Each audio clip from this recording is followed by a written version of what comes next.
Welcome to Saturday Night D&D with DM Brig. Totally caught off, not caught off guard. Yeah, and I'm not in the grid. Anyway, what's up, everybody? It's a game night. You guys got up to some pretty crazy antics last time. Can't say last week.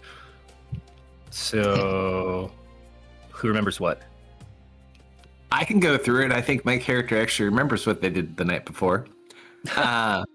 So, with our day of free time, more or less, Lucky and Gumbo went and bought the most expensive wagon one could imagine to go on this journey, decked out with every type of kitchen equipment and food product I think they could come up with. Blaskin and Flint went on a bender. What color did Flint end up? Did we ever find out? I think I think they were bright purple by the end of the night.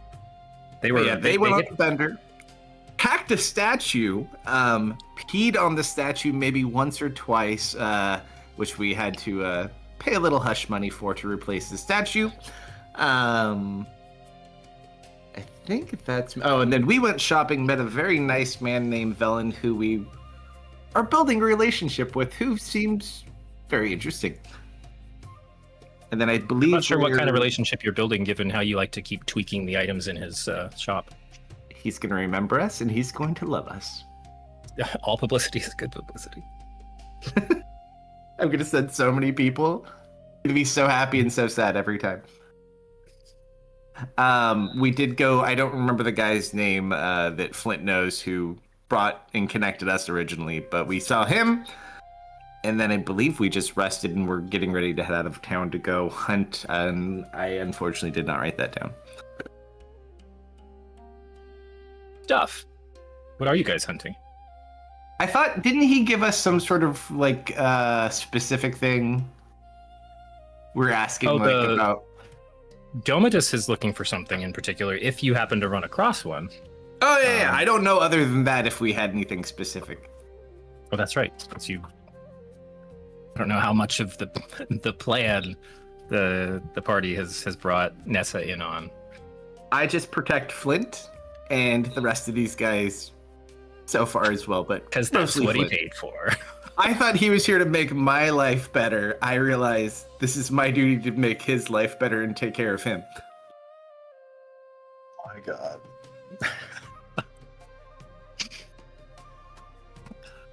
Yeah, that was most of it. Anything stand out to anybody else that they recall or don't?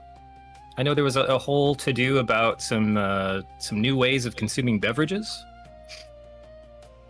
I would just like to add we obtained 2 new pets as well. A very large badger is our new mount, our new wagon puller at least, and Nessa got a little teeny tiny snake. Oh yes, we did get a snake. Oh yeah, you can make them part of your cloak, right? My robe. Yeah, robe. That's right, because you demonstrated that in the... Okay, I'm just flipping back to some old notes to make sure I haven't forgotten anything. And then the answer is always yes. We met Velen twice because he helped fix my cloak because that's where we first met him. And then we came back later and did some more stuff because Gumbo started slightly rotating objects as well. We did forget from him. We probably should have asked him about that random thing we found on the train, but we could do that when we come back. Yes, oh man, I forgot to create the item card for it. But I've got the details. I think I remember most of it as well. I don't think anyone's even tried to attune it, so... It's on my inventory, but I think we haven't even got around to it yet, so it's there. Okay. All good. Just checking.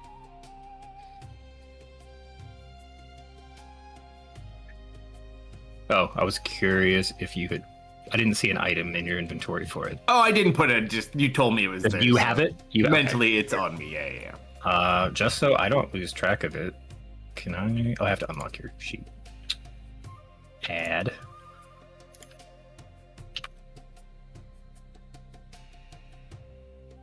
Cool. So, Blaskin, how did you drink again? I'm trying to remember because I don't remember specifically. I have to cast a plant growth on myself and then put roots Oh. into the glass. Yep. It's all coming back now. Yeah, Just like some of the drinks he had last night. and I can't feel either of my arms now. I'll have to use my feet next time. Yeah, I think you guys, it's the next morning, you slept it off, you had a realization of some of the antics you got up to in the night before. Thankfully, no living thing was killed. Right, Flint? I plead the fifth. What do you mean you plead to say the words, Flint? So, we've acquired gear. You've got a bag of colding. You've got general supplies for making meals. You've got a fancy wagon pulled by a badger named Chuck. It has a nice extendable tent on the back, so you've kind of got a bit of an RV situation going on. And sounds like you're all set to continue on your quest that led you to this town as not the final destination of your route. Does anybody remember what you're even doing at this point? Where am I? Aren't we looking for Far hopping. a battlefield? Something? Yes. And if... Here, I will...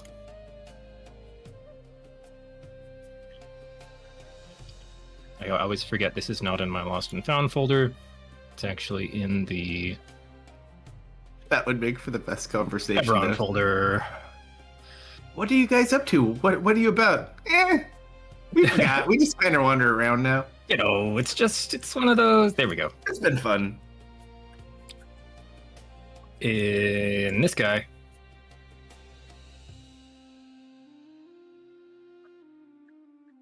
You all are at the end of the black line that snakes out of southern Brayland from starting in Sharn, coasting all the way up into Droam, northwards in the general direction of the Great Crag and Kazakh Dral. Somewhere up there was the rough position of the battlefield that the artifact back at the Grey Circle, the giant like orrery, was able to zoom in on.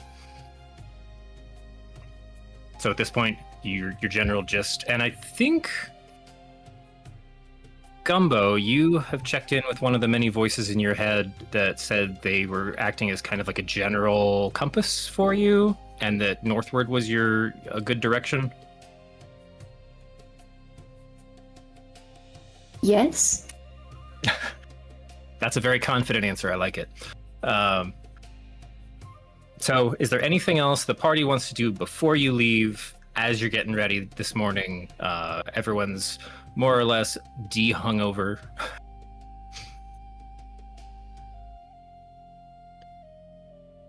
Did we want to ask the man about the cage? Or do we trust the man enough yet? He does seem pretty neurotic and cool.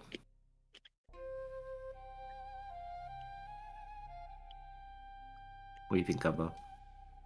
What man in what cage? Velen. the null cage. Right. The arcade man. Right. That might be a good idea. I mean, unless we're planning to come back through here. Up to you. I'm not good at picking people to trust. What do you want to know about it?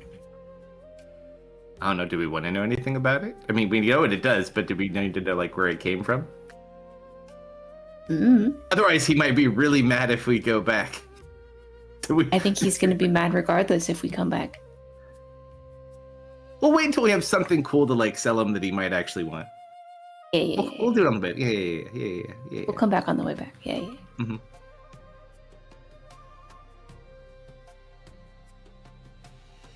All right, Flint, Lucky, Blaskin, anything else happening in town? Anything you want to check out, look for before breaking off northward? I'm good.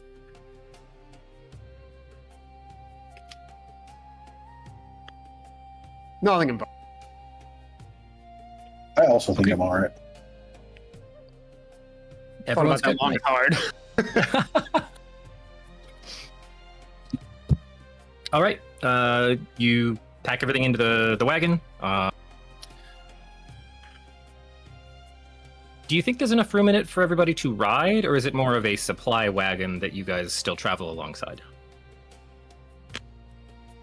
I would assume as kitted out as it is to have the kitchen stuff and a tent, there really isn't room for anything else. It's probably enough for a couple of the littles, but Yeah, probably like not me and Gumbo Blaskin. probably. 'Cause we can like sleep Okay. in like a drawer or something. Right. So for Overhead traveling storage. purposes, you've got someone on there that's helping kind of guide Chuck, but this isn't like you aren't wagon traveling. Like you know what I mean? Like pulled by a bunch of draft horses kind of thing. No, we have a draft badger. And if we need one really, really bad, we can get a second draft badger. That's right. I forgot. Okay. So who wants to be kind of on point for traveling northward? Who's going to be making who's our lead watch for I'll do it. Deo travel? All right. Is anybody actually before we get that far, Blaskin, how are you acting as like the forward eyes, the lookout for the crew? What does that look like in Blaskin's? Oh, I'm just walking ahead. Okay. I'm just gonna be in front. I'll have apples just kind of soaring way up above us just to kind of look further ahead and around. All right.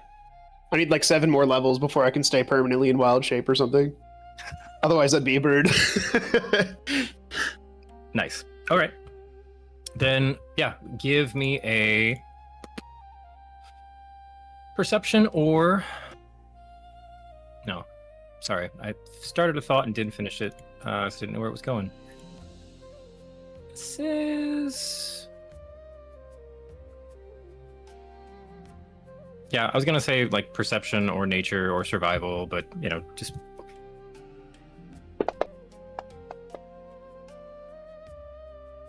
Oof. I'm very good Great. at surviving. Hooray for the good modifier. Yeah. All right. So you guys are not really slowed down by the terrain that you're moving through. It is, I'll say it doesn't slow you down logistically, but similar to a lot of your kind of looky-loo traffic bottlenecks and morbid fascination with anything weird on the side of the road, you are passing through a like scrub and forest lowlands that has been through a lot in terms of like the grand scale of like magic manipulation in this world. So there's just far more colors than you're used to seeing for this type. Like if you were to look at it in grayscale, your pathway seems pretty standard fare, but there's, in addition to like your kind of desaturated greens and browns and yellows, there's some really vibrant coloration coming through. There's like trees that start at the base, like there's blue seeping up through the roots, and then it switches to like this bright, almost incandescent yellow bark that you're not sure, is it slime mold? Is it just a weird color that, you know, took over the actual bark material, or maybe it's made out of something completely unknown?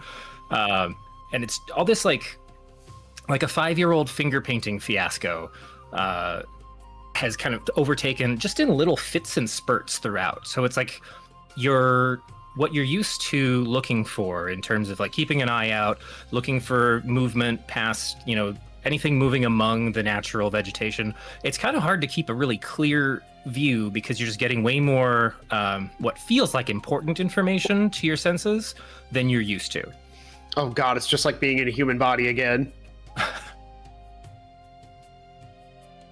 What a terrible experience. Every once in a while, I'm gonna run ahead and I'm going to... Can I identify any seeds? Or is this not the season? roll me a nature check. Weirdly enough, I'm less good at those than I am at survival. Oh, I was really hoping that was a 9, I'm not gonna lie. Okay, so with a 10, you could find some seeds, but you are going to invest. Like, this isn't just I'm going to run off in 2 minutes and come back with something.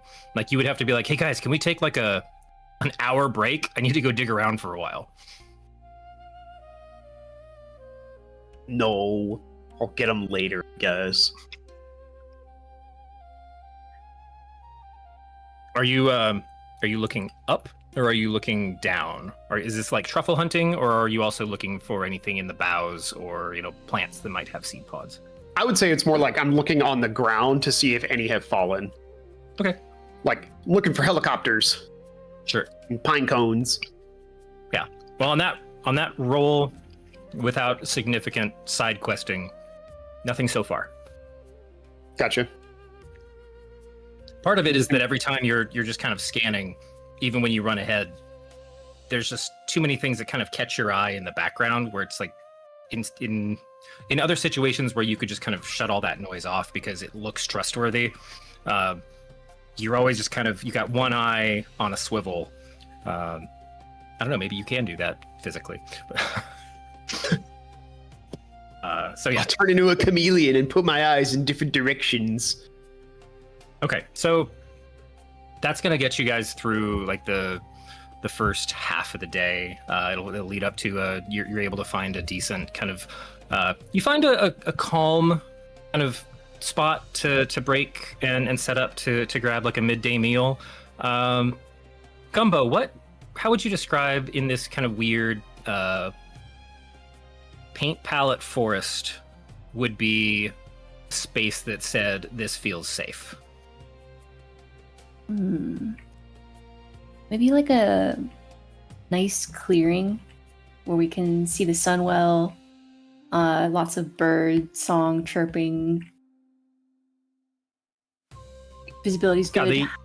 Yeah, and the visibility I think is the big key, because you haven't been on a designated path. Like, this isn't a forged road northward. A lot of these, like, Garnet was hailed as, you know, the frontier of civilization. In a very centrist or like Sharn-centric perspective, there's lots of civilization out here. It's just, it doesn't look like the you know, cobbled stone streets or the well-trod pathways in the neighboring province. So there hasn't been a good road to follow, but you did make a very nice survival roll with your druid. So he's found a lot of like the natural game pathways and other things. So the travel has been smooth, but it has been fairly close in terms of, you know, you don't break into very large clearings that often. So this, you kind of come around the side of like a low hill, and you just see a bunch more sunlight coming through to the west, and you're able to pull out into a good like 150 foot wide clearing. There's just like some random boulders in the center that feels like, yeah, that'd be a good spot to pull up next to, maybe use that as a table. Birdsong's a bit discordant. Those that are, oh no, wait, that was Lily's thing. It's like hearing a minor chord in a song that you're used to, like that was usually major chords. There's just a weird change to the melody coming from the birds. Just not like danger, not things are turning upside down. It's just like they didn't quite get it right.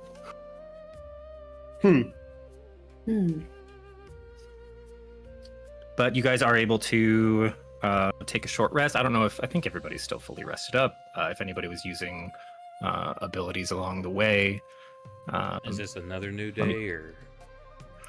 I don't remember if you rolled portent before we ended the last session. I just don't remember if this is another day has passed. No, so this is the same day. Till Second half of the day, I think. Yeah, we made it to midday. You guys have made some progress into the woods to the north. And if we rolled them at the beginning or the end of last session was the beginning of this day. So you should still be good. All right.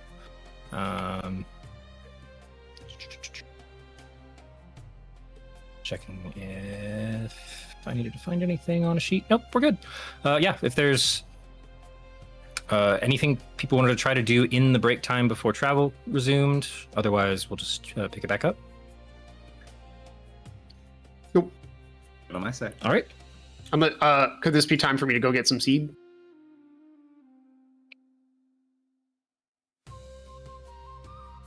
Yes. Awesome. I'm gonna go get a raycorn. I'm gonna call it a raycorn.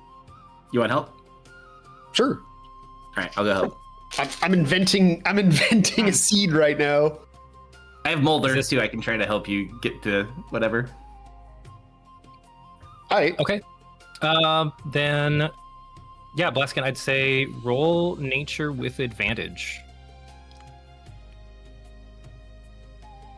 Or, sorry, nature with advantage or survival straight, but it's going to be a higher DC. I would, but it would appear my roll 20. Okay, there we go. That was weird. What would you say the nature of what? So you can roll nature with advantage since Nessa's helping you, or you can roll your survival straight, but the DC is higher on survival. Oh, hold on. It's too late. I already did it. I was gonna say I have guidance. It's okay. 15 is just what you needed. You just made it. So I'm actually. Could I find I want to find an acorn that creates like a rainbowy tree, and I want to call it a raycorn. You track down, which isn't very hard because they are quite a bit of an eyesore in some cases, a tree that's only about 10 or 15 feet into the tree line from the clearing that you noticed because the leaf plumage, which kind of sticks up weirdly like a very bad haircut, was 3 different colors above the boughs of the nearby trees. As you get to it, you see that it's like somebody melted a bunch of Crayola right onto the sides, so like it runs in rivulets in all kinds of different colors down into the dirt. And you spend a little time kind of digging through the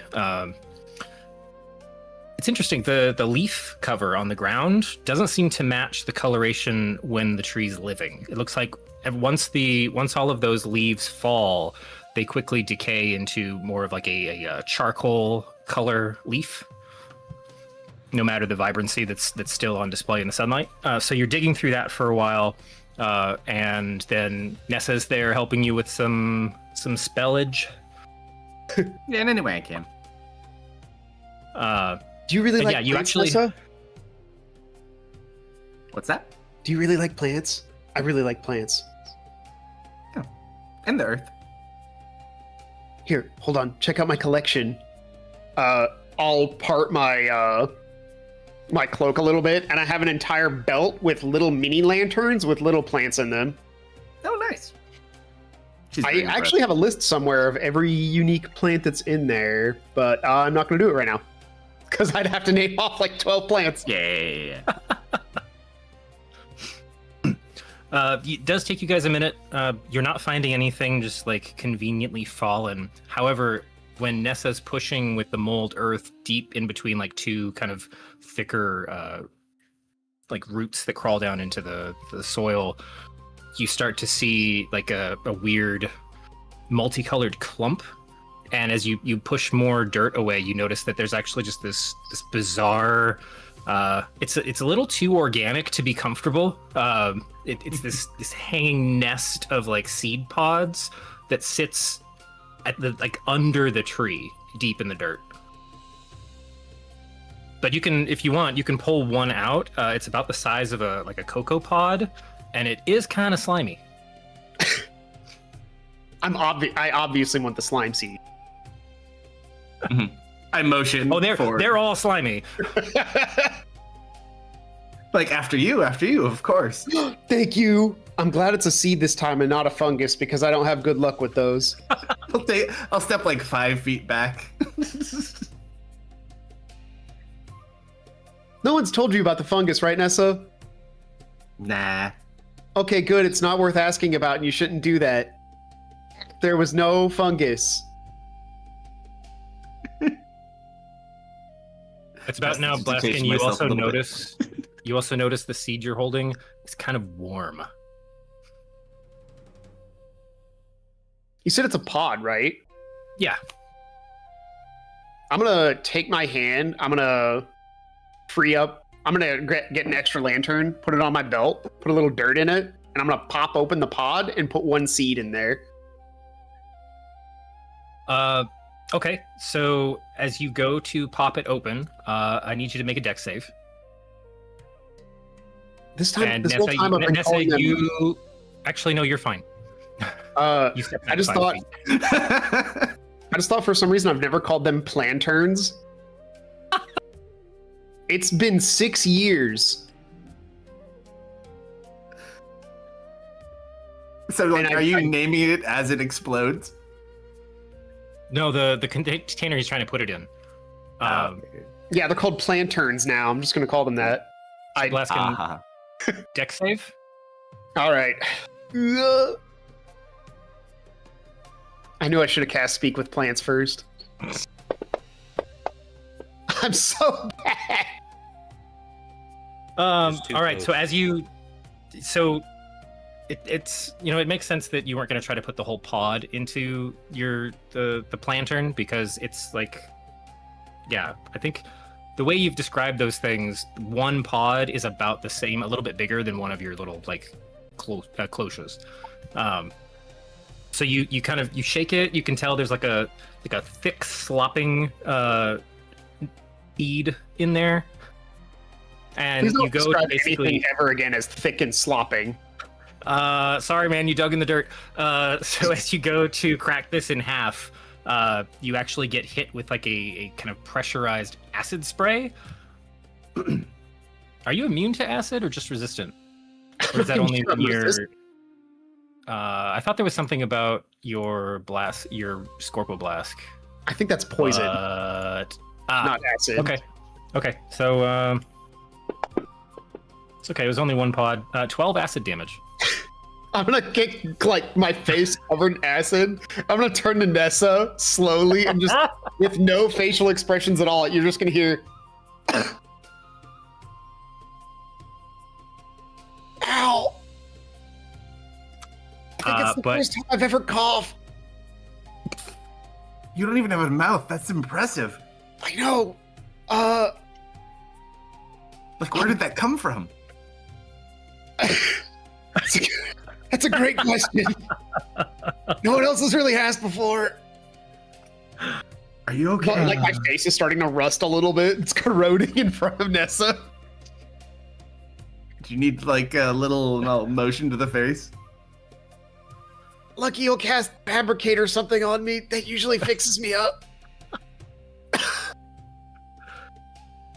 The seed pod, which is about 2.5 inches long, and I'm just going with it. It's very reminiscent of like the actual cocoa beans, still with all like the weird fleshy white stuff on them. Just kind of drops into your plantern. Okay, I think I'm good now. Some regrets. Well, now you know. But hey, look, you got what you wanted. I'd do it again anyway. I know. It's always Come worth on. it for a goofy plant. Let's get you back. Nessa, do you eat fruit? Guess, yeah. You need to try some of the stuff from my cool tree at home. You haven't been there. I have a really big tree. It sounds nice. Blaskin will cough again, and this time, I'm imagining like the leaves vibrate a little bit. Like that's how Blaskin exhales out of the leaves coming out of his back a little bit. We learn something new every day. I will escort him back to camp. The rest of you see, while you're sharing lunch, see Blaskin being guided back by Nessa. Looks like Nessa decided to, blast him in the face or something.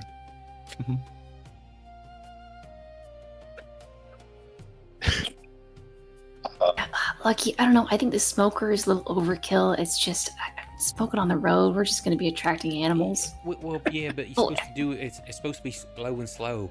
Right? So you let the smoke really get into it. Hang on, look. Blaskin, you gooped yourself. What happened, bud? Yeah. A your seed face attacked will go back for the melty, bro. first time. Mom, what holds you down? What? What holds you down? Come here. Oh, okay. Actually, it sounded like one word, and I was actually confused. I'm sure they've got baking soda in the chuck wagon. Hold on, let me take my cloak off. And I was shutting my webcam on. I actually did like the whole motion. I don't know why I did that. I like unclasped it and like whipped it off. All right, I'm ready. I assume we've got like a small tank of water hooked up for cooking purposes, and I just like. We could just press the Hose his digitation it off his face if you No, want this to. is funnier. I assume somebody's gonna use create water and just absolutely like fire hose me. I like to imagine I go to lift my hand and Gumbo shakes her head no. Like, let it happen. He likes it. He likes it. Don't worry. I see. Spray him with the like little faucet attachment we have. Oh, that's got a much little better. eye wash station. It's like that time that I drank that really spicy booze, but all over my face. I don't really think it's like that, bud. How it feels to me.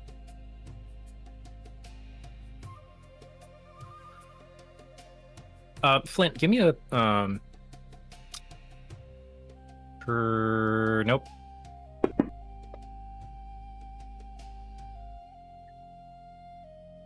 I asked the wrong thing. I needed to look in the party sheet instead.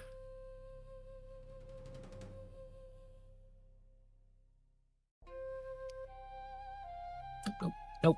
All right, nothing. Okay. Hmm.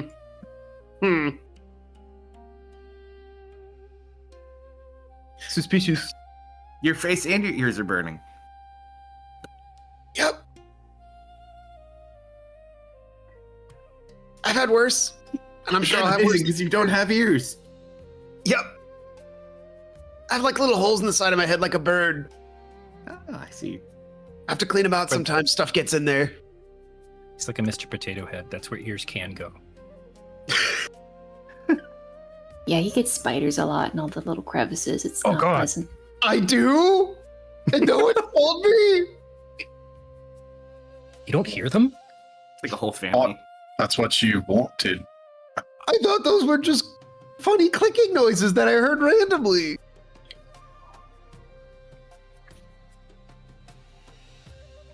Oh, DM shrinks Yep. away from the table. We have to wipe your memory every time we debug you. It's too traumatic. Debug. I'm sorry. T. Oh no. How do you wipe my memory? Yeah, You left the part about the fungus? that took too long. What do you mean it took too long? Like it was too late to wipe your memory at that point. Well, when did you start being able to wipe me? Nessa, do you want to hear about the fungus incident? No! I kind of do now. You know, he actually brought that up earlier. You did? Wow. He doesn't like talking Yeah, you about usually it. don't like talking about that. I mean, I mean, fungus it's is like always very a lot amusing. of people on that boat and all. I'm gonna See, cast if I can Modify try- Memory on Blaskin as we're talking to remove his memory of me telling him I find spiders in his ears. He forgets he doesn't have ears. Okay, how does that work? I think he has to save, yeah? Yeah, he has to Correct. save. Yeah, I'm gonna save. What's No. the save? Wisdom. Yeah, All right. oh. Good luck. Hold on. Ooh. Yeah, it's pretty strong. You didn't let me throw it on you. Hold on, hold on. I have to do it. Whatever. You're just mad at the 22. See? Look, she's so angry at the 22. It's okay, you're fine. You're fine. Gumbo, you can modify memories.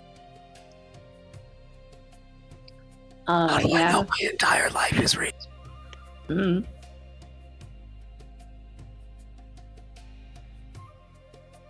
Blaskin is now having an existential crisis of, is everything right before now just a memory that's been implanted in me?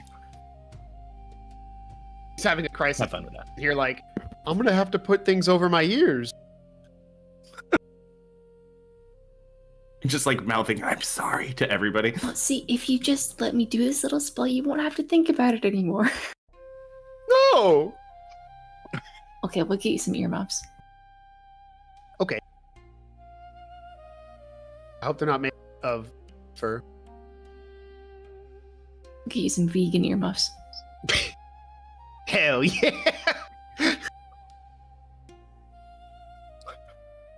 Okay. Now that Blaskin is done having his internal enormous crisis. Not to worry. Not to worry, says Brandon. There will be another one. All right, back on the road. Oh, great. Who wants to be in charge of scanning? And or how do you want to be in charge of scanning? Finding your way northward? How are you guys picking your direction? Is it based on like the survival skills of the person in front, just kind of finding the easiest path through, or are you still trying to take a bearing? Probably get a good read on how the road looks ahead, or the clearings with apples. Getting that bird's eye view. Gotcha. So it just kind of wherever kind of like roaming like a river, wherever the easiest path leads, as long as you're going in a general direction north. We left Sharn, correct? You left Sharn. You took the train line out to where it ends, just like under the black label line Droam on the map. Yes, the black line is the train, and the upper left corner of it is where you guys stopped. That was the end of the line. And which direction were we heading towards? North. Generally north. Somewhere like your guess was something north of the Great Crag is where the battlefield was. Let me find the pointer mode. If you're looking at the map, actually, I only see Flint and Gumbo on it, so I don't know if we're looking at a different map. I've got the whole big like world map of Sharn, or of what's it called? Do you have the one that says the continent of Corvair? Yeah, I'm looking at Okay. Drome is like where we ended up that area. Great Crag right above it. Yep. Okay. And where are we? We're north of it? No, you guys started here at the end of the train. But where are we between it and there?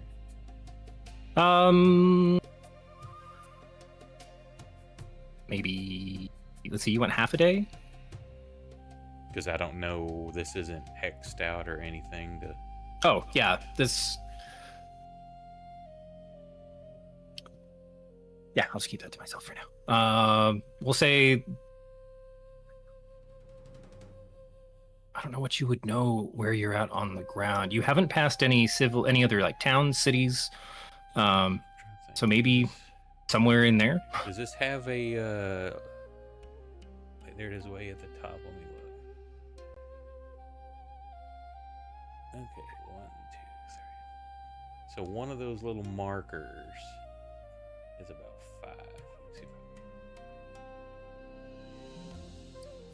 if okay, so that should be 10 foot should be 100 miles.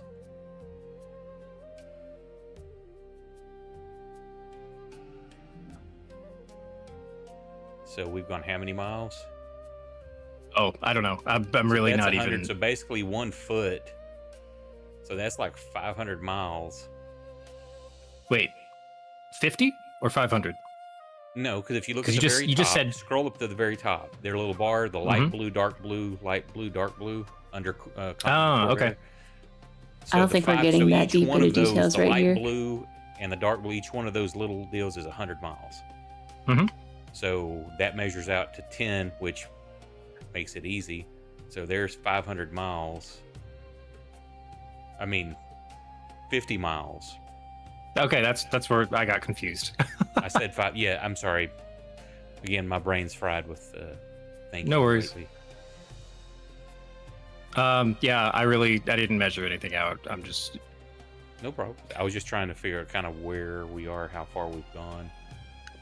So you're looking at, I think, what was it? I'm trying to remember how far you can travel in a day.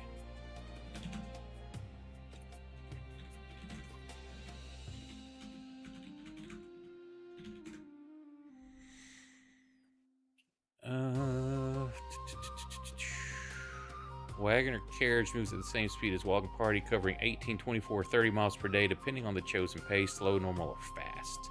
Assuming standard travel for 8 hours per day. So if terrain allows for normal, we can go 24 miles.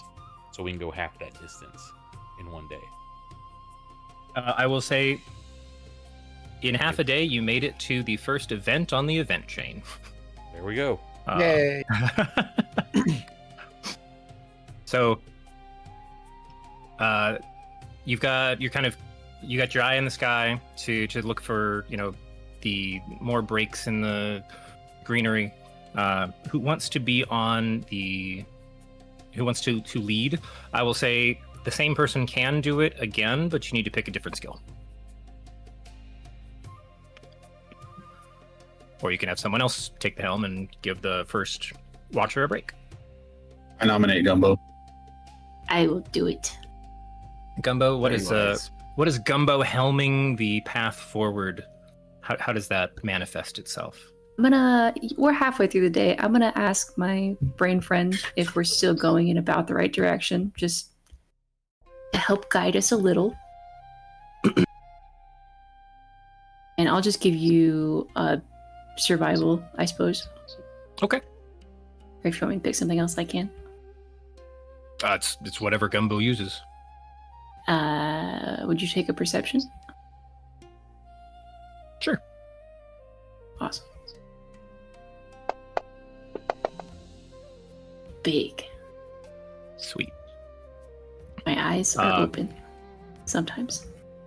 Yeah, you fall back into the kind of I wouldn't say fall back. You kind of close in and focus on the amulet you're wearing. And you feel like that, just kind of, you feel a smile. And then the voice slowly kind of catches up to you, like some waves approaching the shore. Little one, how can I help you today? Hi, Hal. I think we're heading in the right direction, but can you just double check for me? Are we still going north?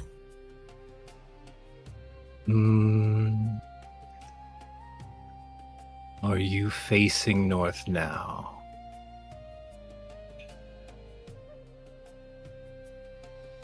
Are you can you turn a little to the left? Yep. Turn a little more to the left. Oh, back to the right. Too much left, yeah. That That way? way. Awesome. That way. Okay, we'll keep going that way. Feel the strongest. Yes. It's strange feeling you're a distant part of yourself.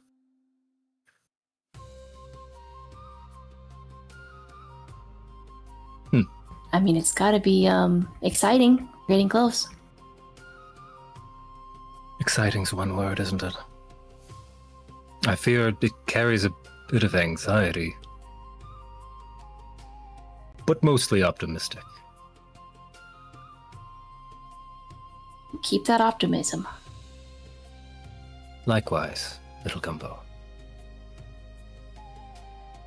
Thanks for checking in. Bye-bye.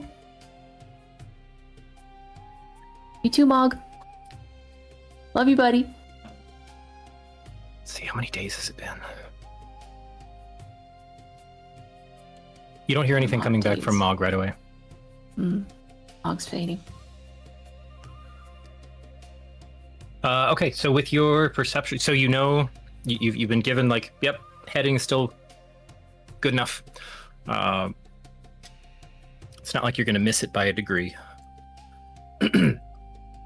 With a perception of 10, it's a little slower, just because there's a couple points throughout the second half of the day where you hadn't noticed that there was some the landscape in front of you was hiding like some more dense like root work and things where the wheels are actually going to get caught, like duck in, and you have to use like either some minor cantrips or some leverage and sweat equity to get it back out onto a space where you can roll forward.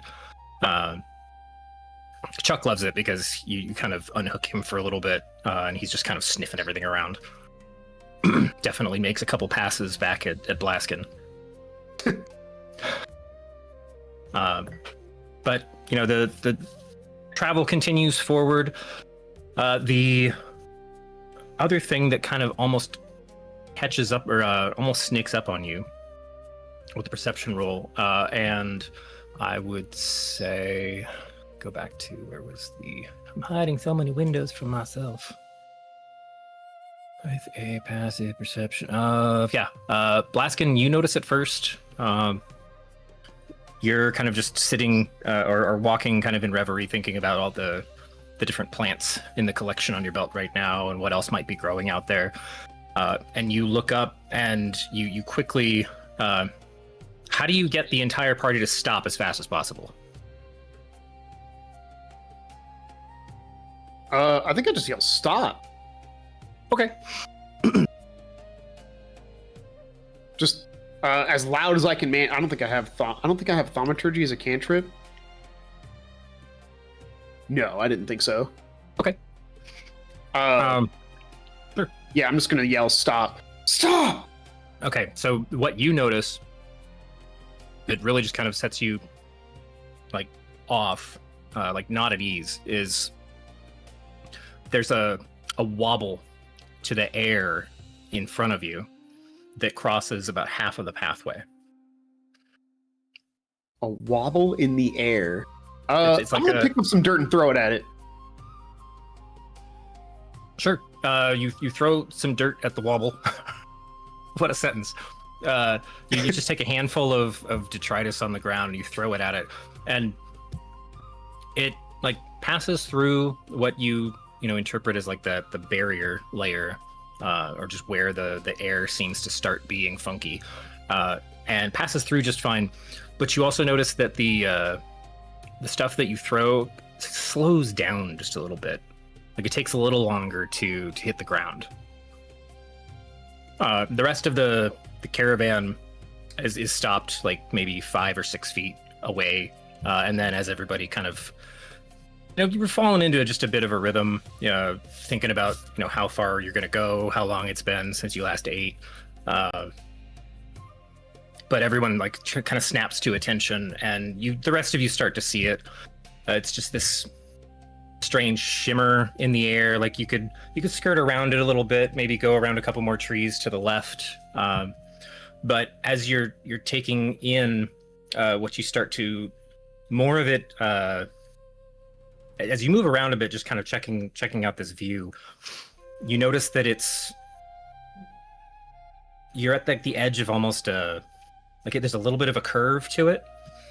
And looking around one of the thicker trees that was blocking some of the view, you can tell that there's actually a lip to either a depression, a crater, some kind of dug out area, or like weird like sinkhole that seems to be deeper into this.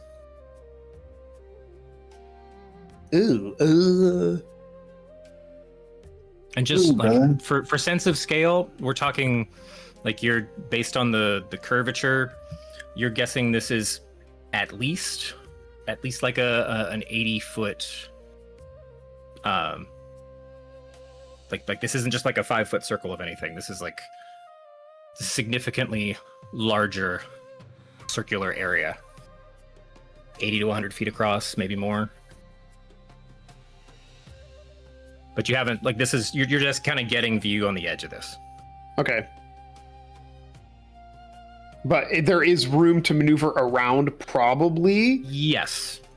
Yes, the reason you called stop is because if you guys just kept on going straight through like the kind of open parting of a couple large trees, you would have like started moving straight into that space.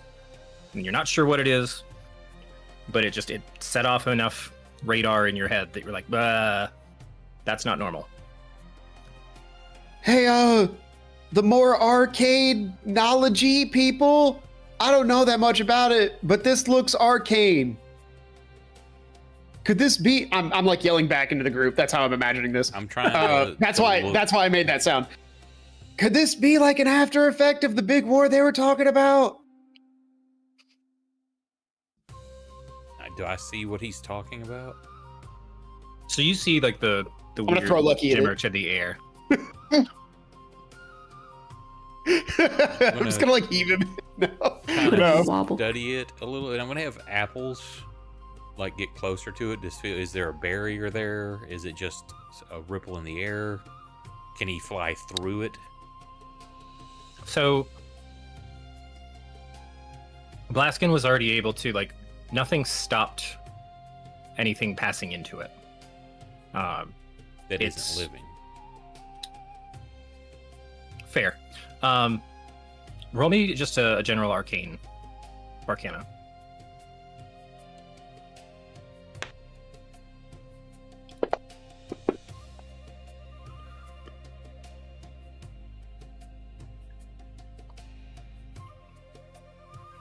You get enough of a sense that this is you're looking at more like the extent of an effect than any specific barrier into a different space. I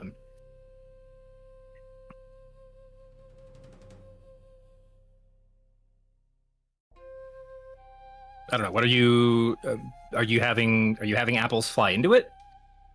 Yeah, if he can fly through it, or to see if Okay, there's- if he feels it, or if something physically happens to him. So he's not prevented. He doesn't bounce off of anything. Doesn't start to take damage. However, when he starts to fly in, let me look this up because I made very sparse notes. There it is.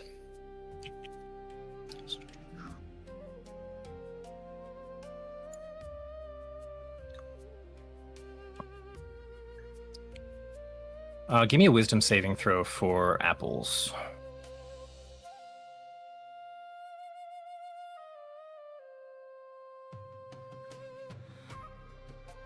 Do not have him on here. Hang on.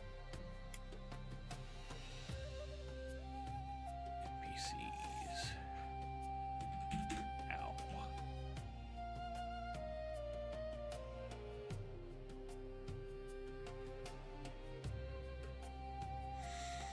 Wisdom. I thought he was going to get on that one.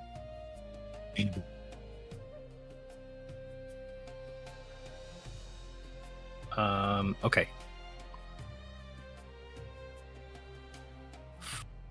14. This was a yeah, that's fine.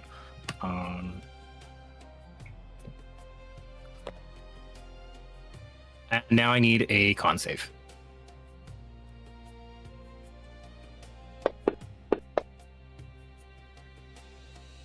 Okay. I guess I'm resummoning. Well, he can still make all of his own decisions, but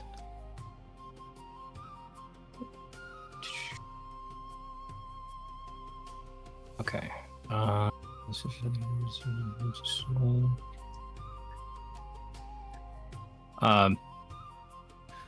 He is moving slower, as if under the effect of a slow spell, and is starting to. It's feeling the. Oh no! Wait, that was one failed save. Yeah, starting to fossilize.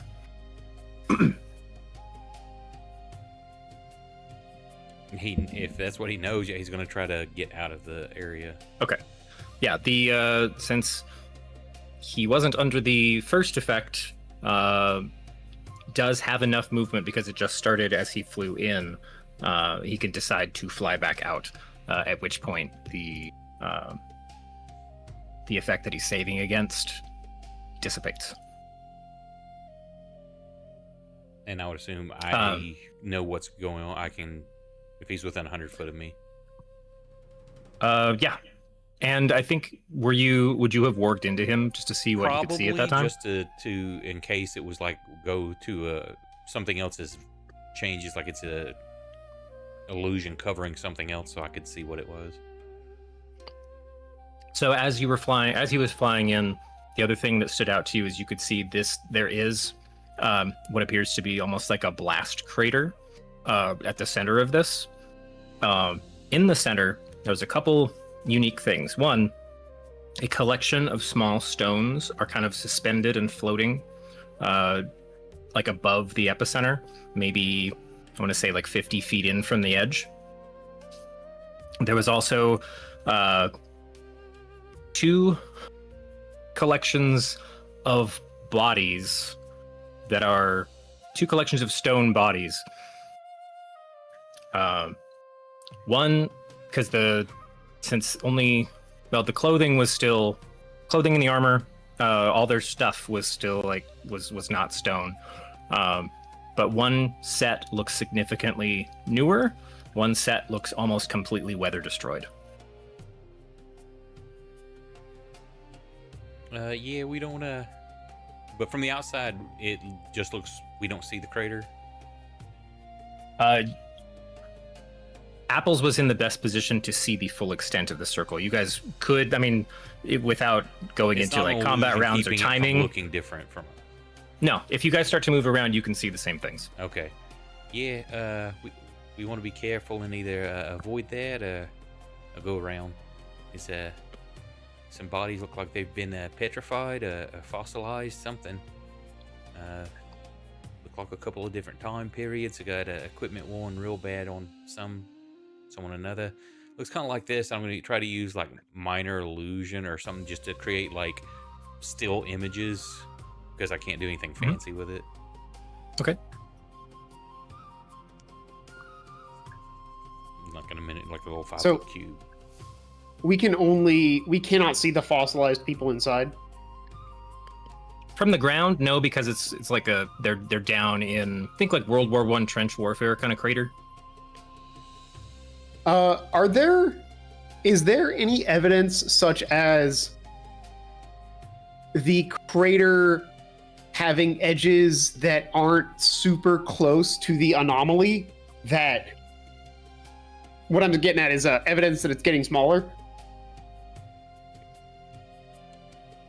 Evidence that it's getting smaller.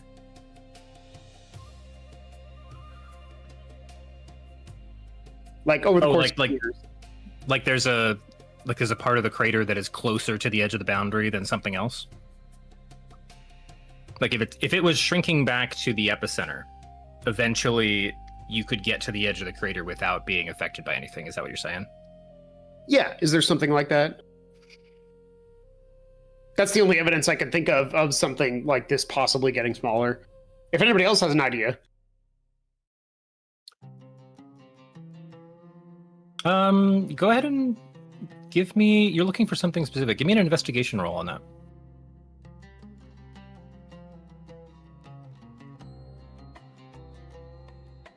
Oh, I'm not super great at these. Changed. But I've rolled a lot of dice this session. I'm bound to get above a 10 eventually. Yeah. Curse broken. Nothing you can tell, nothing you can find indicates that this is shrinking. Does this have anything to do with the rocks that Iggy wants?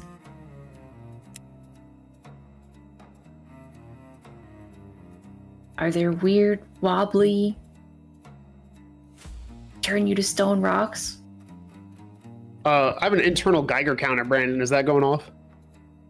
This area irradiated? Not sure what Somebody throw a bolt irradiated at it. but it's floating rocks and then people turn into stone or something. Anyone feeling tingly?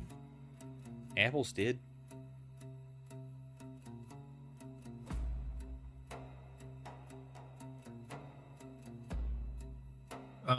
Anyone who wants to, actually, yeah, just give me an insight check.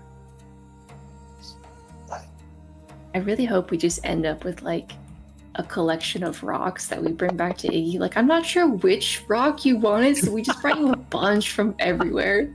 We got a dozen.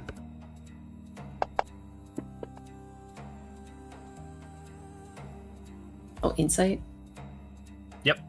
Nissa, That's you can kind of dig at will, right? Mhm. I want to try to find like the edge of that boundary, so we feel like can I touch it and feel like kind of where it is, or is there a ripple that I can tell where it stops? You're welcome to try. Because what I might do, Like, you just want to like. I'm curious if this goes underneath the earth as well as above. Can we get underneath it? So if we could dig under the edge of it, can we still feel the effect under the earth? I'll dig a hole for him. Is wobbly air just like a natural resource on this planet? Okay. I also have an Super idea air.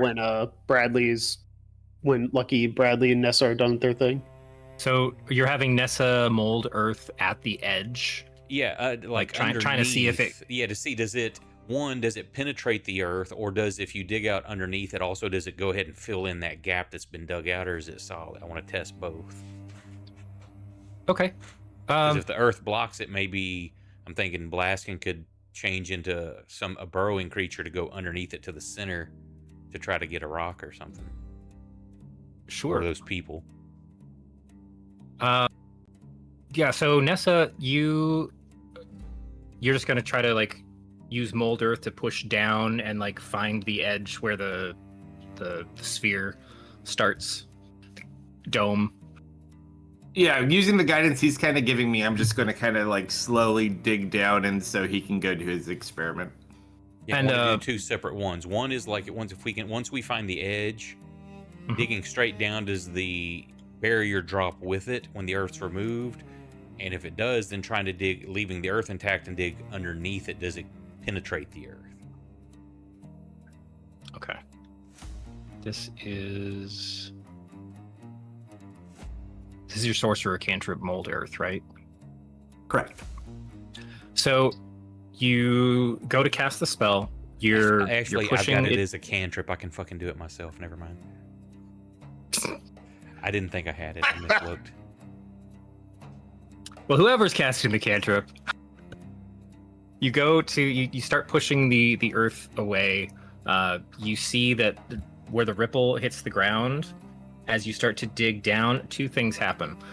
You do see it continue into the earth, like it's continuing a sphere. However, as your spell kind of breaches the edge, all the earth on the inside of the sphere turns like to tundra as your spell is morphed into cold earth. Do I have any idea That's what new. would cause that?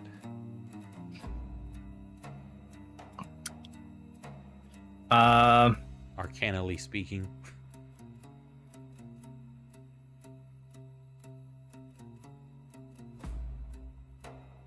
As a base answer, no, you have not run into anything like this before.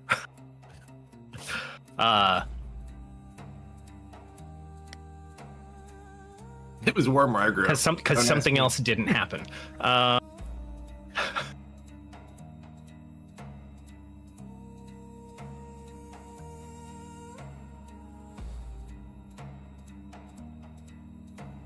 What Just would kinda Lucky look at think Nessa. is going on? Yeah, look at Nessa with that. Yeah, any idea what that's about? Where I grew up, it was warm. Now, Cold's thinking- new to me. Now, does it appear it's changing as the outer air's contacting it, or is it as we dig deeper, we're exposing the snow? So the you, ice? when you're pushing the spell, because I just interpret mold earth as like That's you're tunneling clay. You're just like you're messing with the space. It operates perfectly fine outside the area of effect. The earth doesn't mold the way you expect it to past that barrier, but the same area of effect, like your touch still goes there. It's just now instead of molding the earth, it's making it really cold. Like you see, hoarfrost, ice, like ice particles. I'm wanna gonna try one. cast Mage Hand and see if it'll. Oh, that's pass what I was the gonna do. barrier. What? You're gonna I was cast gonna do Mage this, Hand, okay. put it into the thing. It's gonna change it by one letter. And you're gonna smell. It's gonna smell great because it's gonna be Sage Hand. I was hoping for Mage Band. Band of What about- Mages pops I'm up. gonna see if I can Just get it like out. pick up some of the I was gonna earth say from the other save side it. and bring out. If it were like frozen water, I could unfreeze it, but I can't unfreeze dirt. So who's doing what? A bunch of things got thrown at me. Who's We're both casting? casting Mage Hand. Okay. I'll do my thing Uh, last. So I'm just watching at this point. you both have the same general insight. So roll me an Arcana check as you cast this spell. It's not to get the spell to cast, like you'll successfully cast a spell. I kind of want to see Flynn try to cast Divine Smite, and it comes back as Divine Spite, and his god's like pissed at him for 3 hours. And Gumbo, you were trying to cast Mage Band. Is that correct? Yes, please. So where normally a small, non-corporeal manipulable hand would, I think it's invisible, right? No, Like just you don't regular actually see a robes. hand. It's visible. Okay. Arcane tricksters get a thing that makes it invisible. You see a small quartet that are the same size as the mage hand. So these are all like 5-inch people. My God. But one's got a lute and one's got like a little like side snare drum. Even better, it's the One's just digits got of a the little- finger or little people or the hand. It's still the hand, but each digit is a person. This is exactly what I wanted. But they're all just kind of standing there, kind of waiting for direction. Lucky, It's actually you a wish cast, granting anomaly. uh, I have the tiger, please.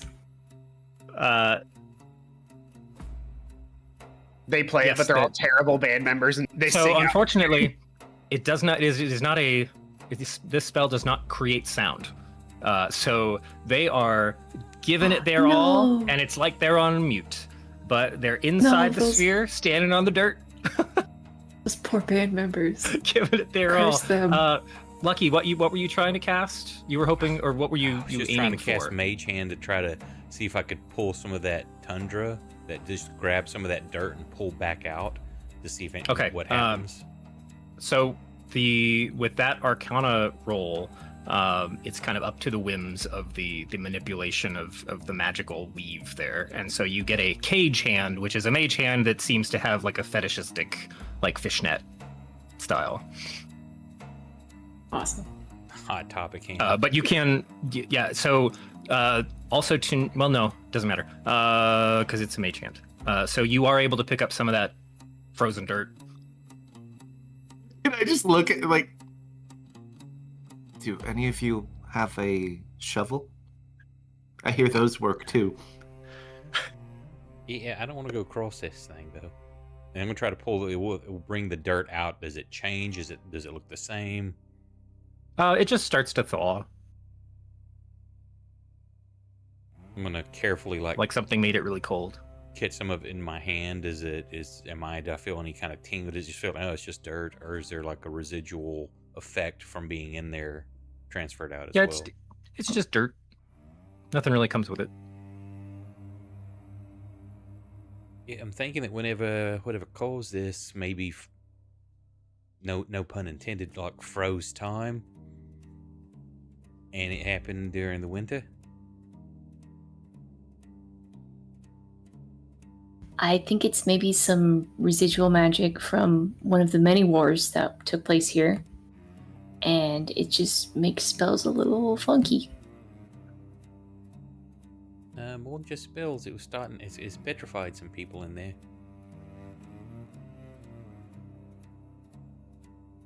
And make some rocks float.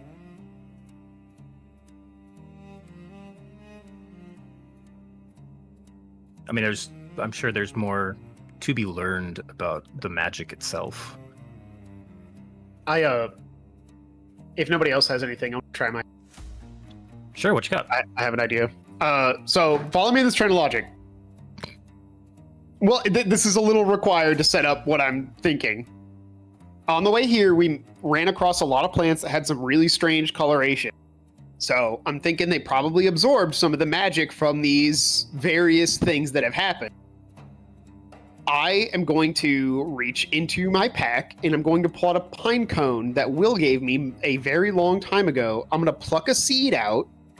I'm going to put it near the edge of the I'm going to call it an anomaly. I don't care. I don't know. I don't have another word for it.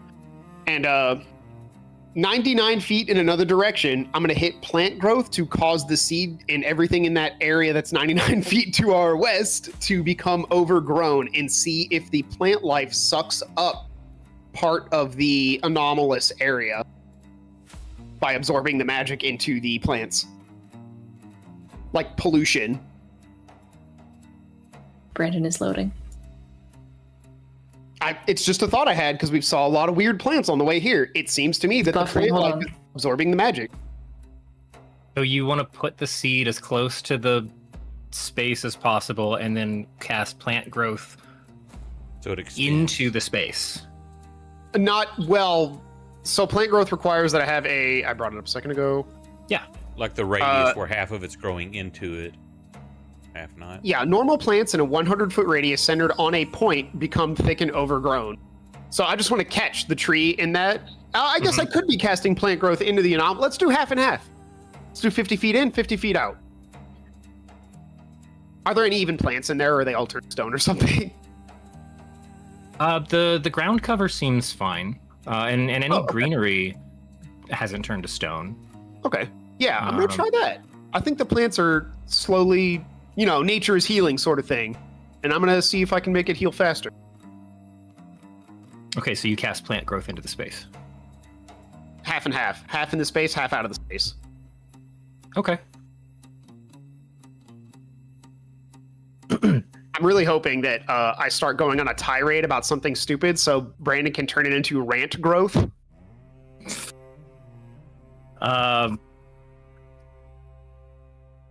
You said so.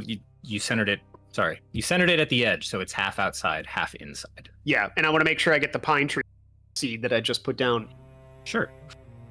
So the half outside, including your pine tree, how wild does it say? This is the It one just where like says all anytime normal you mean plants one thing for a become lot. thick and overgrown. Okay, so all the ground cover, which is like some wild grasses, some things that we might call weeds if they were in your front yard, and like low scrub, and there's a couple trees around that get caught in this. Immediately, just thick, very like way more leaves per branch. All of the grasses just like widen, shoot upwards, kind of. Their roots even kind of crawl around forward and to the side and just spread themselves up.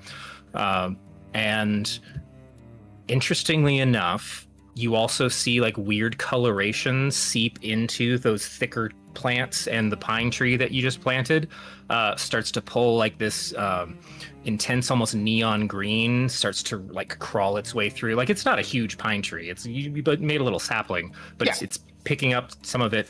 So I don't want to say it's imperceptible because you got the color. You're fairly certain that the sphere shrank a little bit. On the inside of the circle, a bunch of wooden boards start shooting out of the ground as you cast plank growth. So now they're jutting out maybe 8 to 10 inches. In most places, it's just a very it's almost like scales, like shingles are covering like a good section of the kind of flat ground. You can see some are jutting out into where like the crater starts. Okay. But the ones that you kind of infused did kind of take up some of that kind of weird aberration. See, that's why I had to do that thought process to you, because I was like, that's what it seems like is happening here, and I want to make sure. Sure. If Blaskin had facial features, there would be this really satisfied, like, all right, cool. This place will be fine eventually. Smile on his face. And he'll do that. He wonders secretly if anyone else even noticed the anomaly get a little bit smaller. I think it's fine if just Blaskin did, because I do have a +9 in perception. I was able to run the computer math and find that it had gotten 0.1% smaller. And I'm just going to go back to the party and start leading Chuck around. Just like taking him for walkies. Yeah, we're going around the anomaly. Got it. Before Sorry, I asked for an insight check earlier. So I will say both Gumbo and Blaskin. Both Gumbo and Flint are pretty darn sure that those floating rocks in the center of this space look like exactly what you would have expected when Iggy said warp stone. Or warped stone. Warp stone. Don't come for me, Black Library. It's warped stone. Legally Clearly distinct. it's glowing a different color. Ruin rock. Naughty bits. I mean, that's got to be it, right? I mean, You look closer, like you're looking specifically into the space at those now, and you can tell like there's a bunch of like rubble and just general earth around. These seem to just have like a little bit of a sheen to them, and it's a cluster, like a small cloud of them that's just kind of bobbing in space. That would fit in your palm or fit in Flint's palm. It'd be a little big for Gumbo. Brandon, did any of the planks come out of the hole? They're, as in, like, did some of the planks grow in the crater? Are they all in the crater, or can I grab one? I mean, they grew. You can, if you want to reach into the anomaly, you can grab one that's growing on the other side. I mean, I'm not really made of normal flesh. Yeah, I'll do it. I'll reach in there. Are you? I mean, I'm made of like tree and metal. That's not regular Start flesh. rusting. your How butt far falls away are off. The rocks also. Not again. How far away? I would say from the edge, you're guessing anywhere from 40 to 60 feet. Somewhere in there. I'm just double checking. Google save me. I want to see if I can get my mage. You can do mage hand and see if I can grab one and bring it out. If you cast Mage Hand, it goes into the anomaly, it turns around and slaps you because now it's a Rage Hand. Huh. Yeah, you're actually fine on that count. But give me a wisdom save. Uh-oh. You feel compelled to run in.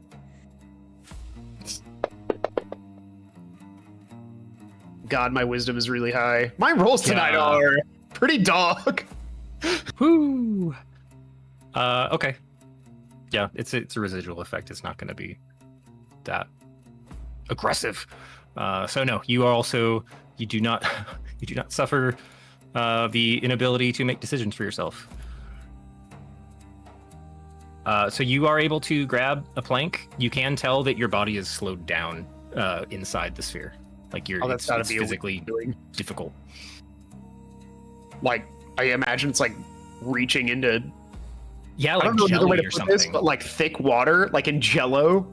Yeah, like Oobleck, the non-Newtonian, like trying to push through it.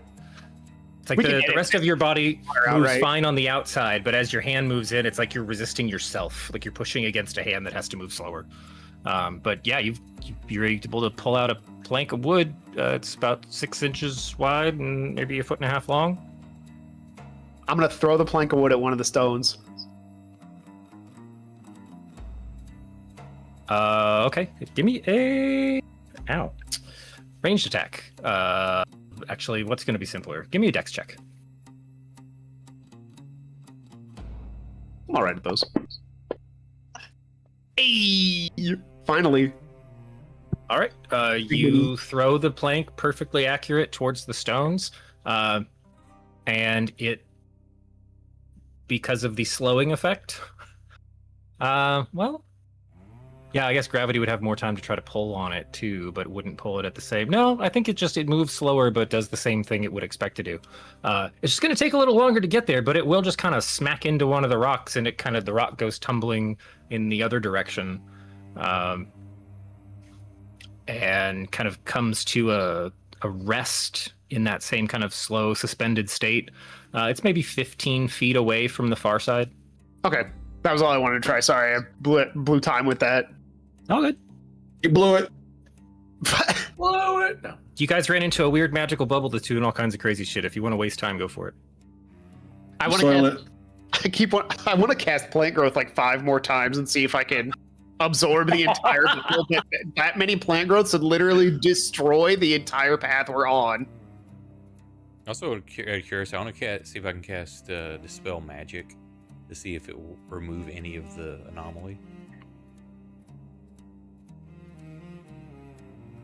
Yeah, let me see Dispel Magic real fast. Just want to see if there's anything in it that I would not be thinking of. One creature, object, magical effect.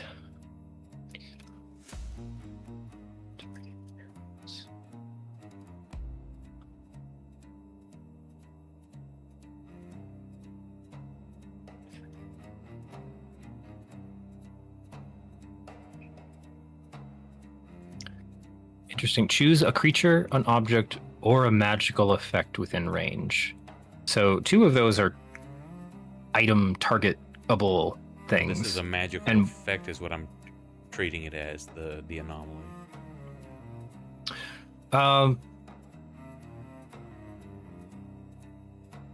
Misspell magic. That's what I thought of it. It's like I can't read my spell book anymore. Spell magic is actually diabolical, by the way. Is that the spell that's cast here? Is that what this bubble is? It's misspell magic? No, that would require 2 S's.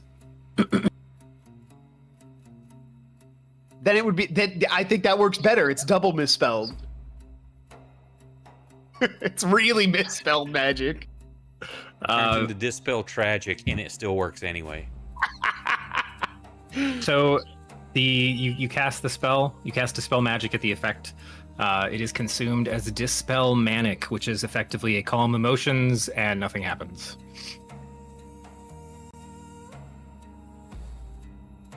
That's...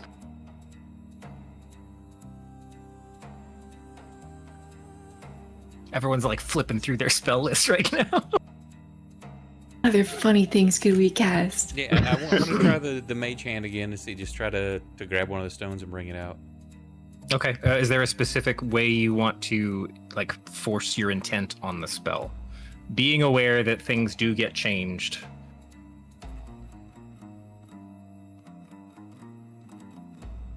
No, I'm just going to try to force my. So you're aiming for real mage hand, right? Yes, and I'm trying to force my arcane. Sure. Go ahead, give me an Arcana check. Hang on. Oh, wait, let me do this first. I just thought of something. Sure. You said Arcana roll. Mm-hmm. That's a 17, actually. 17 plus your modifier?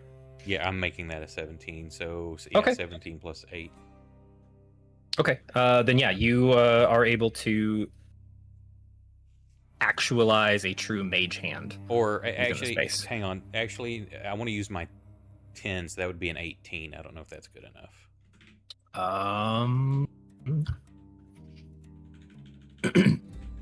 18 is not going to be strong enough to get the original intent of the spell.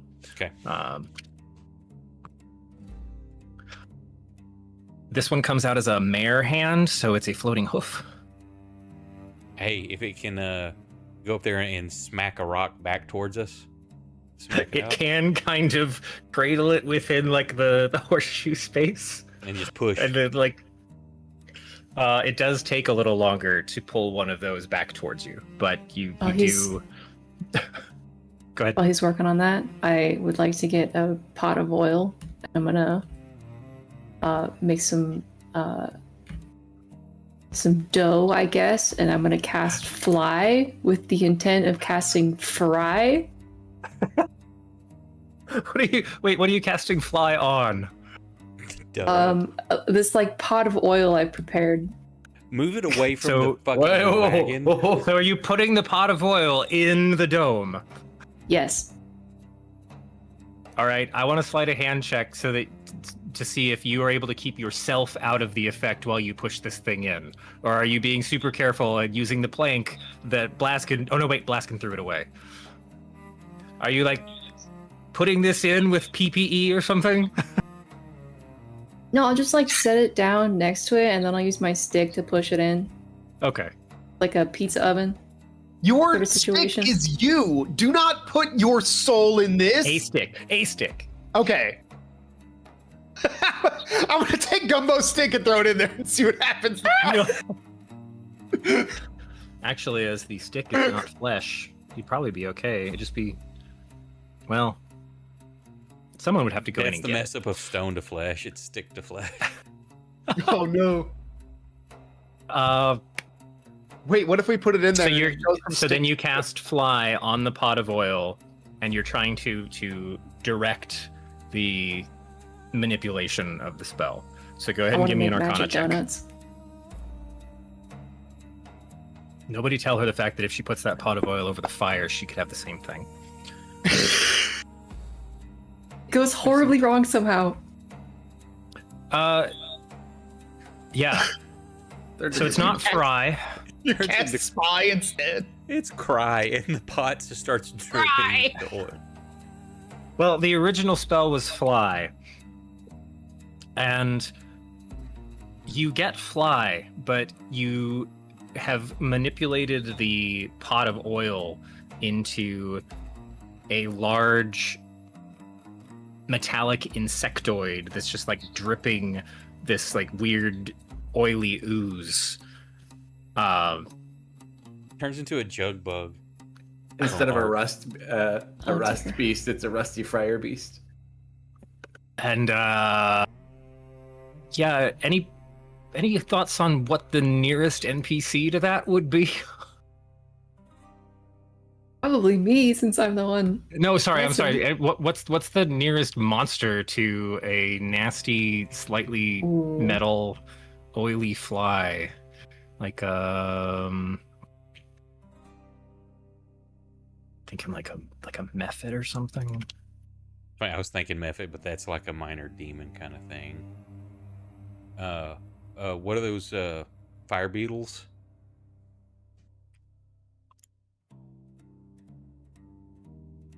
Ooh.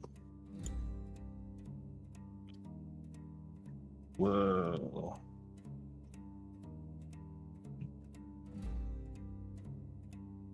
That's crazy. Those are both beautiful and hideous. Yeah. I hate and love them. Those are jug bugs in art. One version can okay. have oil in it, one can have water. Let's go with what's this? Sorry, I as much as I could think to prep some interesting stuff, accidentally creating a monster in front of you is didn't quite have one in the back pocket for that, and there's too That's many okay. monsters. I've created Let's a beast. see. We're gonna go with AFK sec. sure. No, I'm sure Kate's just Oh. happy to have accidentally created an insect. Yeah, this is awesome. Yeah. Where'd it go?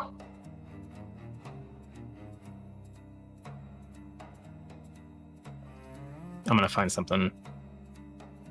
in the next little second here, but where'd it go? No. Is that it?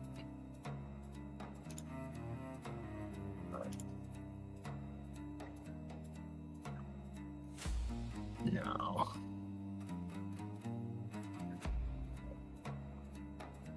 Is this what I'm thinking? Ooh.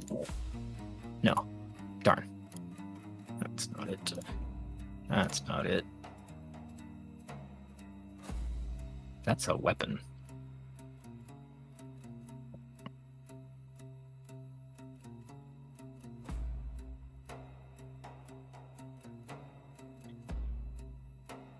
Whoa.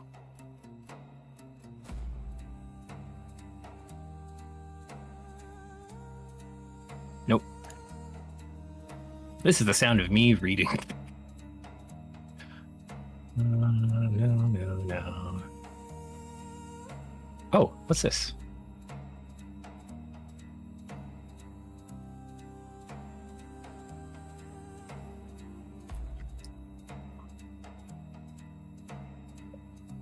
Probably.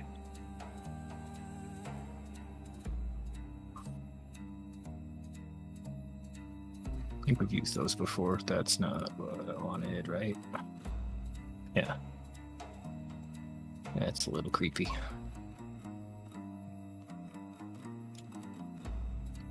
Oh, this could be...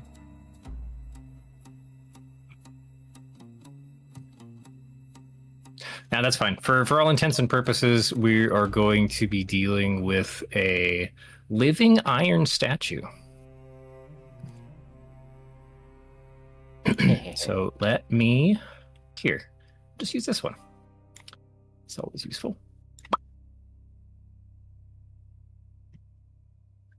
So let me find you guys on the combat tracker. Gumbo. You were right next to... Where's that? Where can I fit the circle? Whoa. Who said we needed a map? Well, you've got... Where'd it go?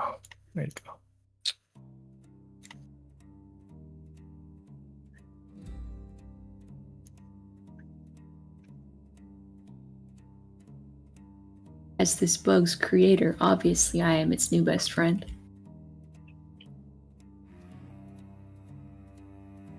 Okay, so pointers, draw a circle, Nick.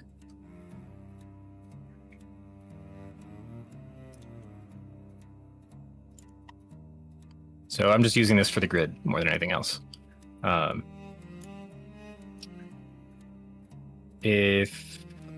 just going to drag the rest of you guys in. You have all been kind of exploring. Actually, Blaskin, you said you were walking Chuck. So Lucky's in, Nessa. Yep. Flint. Yep. All right. Is this guy not visible? He should be visible. There we go. And he's in the anomaly, right? Yes. Because that's where the pot of oil was. So Gumbo, you had just cast that. Everyone give me a quick initiative. Oh my gosh, I can't think of the word. Initiative. Yeah. Roll. I was still upset that they renamed long rest to overnight rest in the They new did? interface. Yeah. Oh, Go ahead, right click. Yeah. weird. Most of your long rests that we've ever done don't happen overnight. Now I need to look this thing back up. 'Cause it might. It is immune to that effect. It is not flesh. So, as it has just sprung to life, it is going to use its move. So 10 feet of movement to get through the effect there. And then it's got what, multi-attack? One with its blade and one with its hammer. Yeah, so the names of the attacks aren't going to line up with the fact that this is like a large bug monstrosity made out of a previous a pot of oil, basically. But it's going to target you, Gumbo. It hits you with boiling oil. There's one. Wow, it rolled like crap. And there's the other. Obviously, Dang. Gumbo's just fast. Okay, so then that brings us to Blaskin. You're at the highest initiative. I'm gonna look at the bug and then shout, "Oh my god, a spoil bug! A what? A spoil bug! Because it's got oil, but it's mean." Yeah, sure, buddy.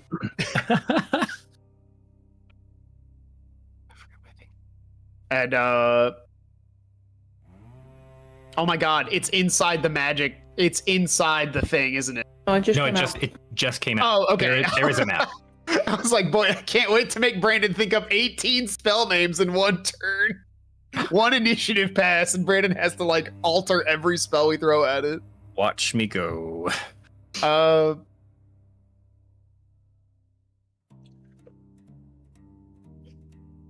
I'm just gonna do something. Oh wait, There is a map. it has You're been on it. so long since I have actually had the chance to use this because we've been inside for 1,000 combats. I'm gonna call lightning. Ooh.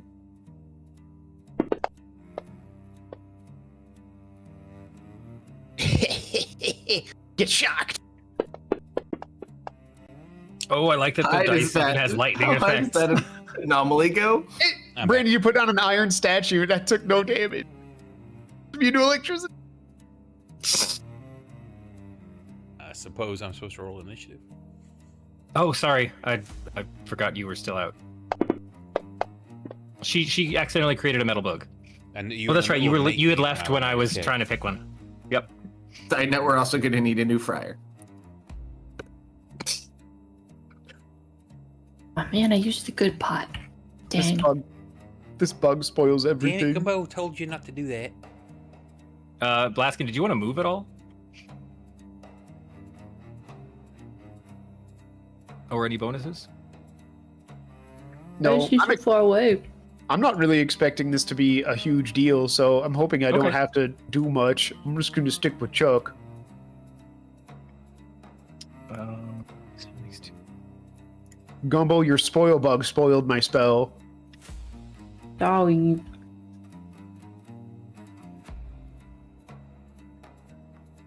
That's more like call limping. So it's going to emit just like this nasty kind of. It's a droning, like flapping of its wings, which are a little misshapen, kind of barely keeping it up off the ground. But there's also just like, because of the weird like seeping oil coming out of it, there's a bit of just like spray and like it's like a slapping sound. But it's going to move around you here.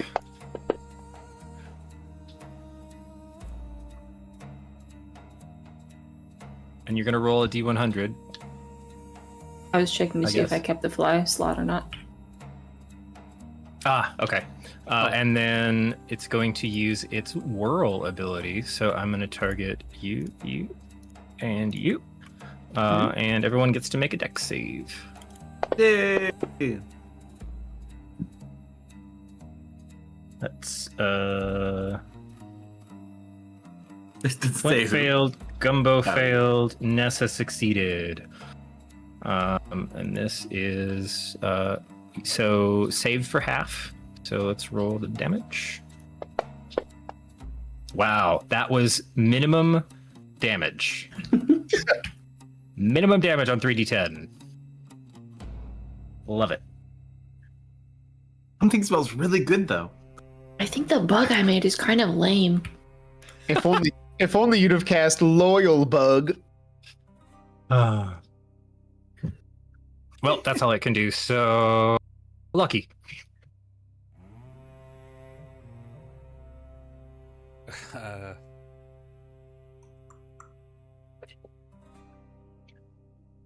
Do I have anything I can use that won't screw people up? Mm, This is out in the open too, so yeah, I you're know. I'm just gonna. okay. I'm gonna try a firebolt. Sure. I need to roll anything to see if it is a firebolt, or No, you're outside the bubble of effect, so it's just a firebolt. it's out only here. when it passes that. It's not in the area.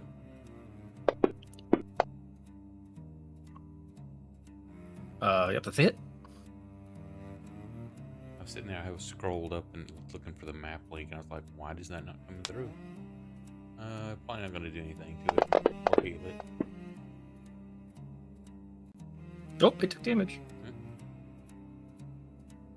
In fact, because of the oil seeping through and the fire hitting, Yeah. I'm gonna say that was doubled to 34.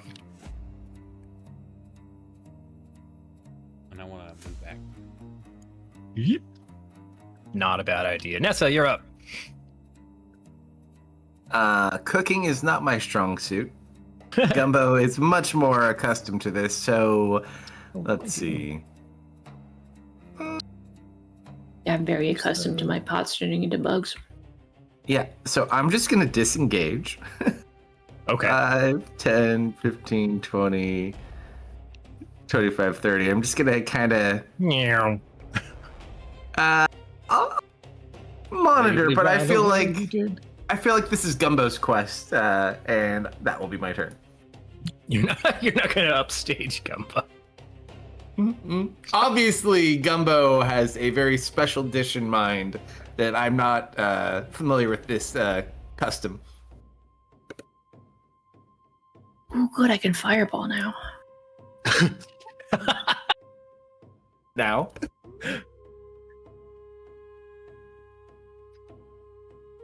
Yeah, I'm gonna cast fireball. Might get a little toasty, Flynn. Watch your eyebrows. Oh,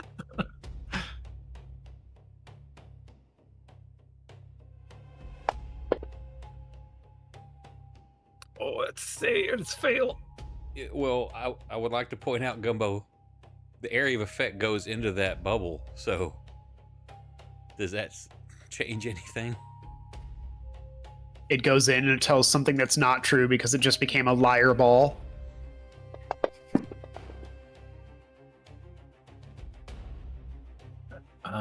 Okay.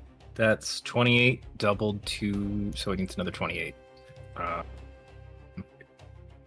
Oh, that's a nice round 90. Case in point, the fireball effect. Well,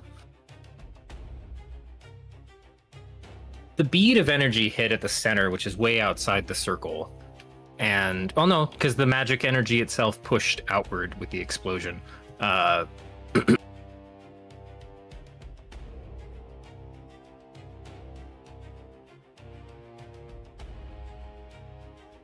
Now, the first thing that came to mind was a firebowl. So there's like a bit of an animated, like a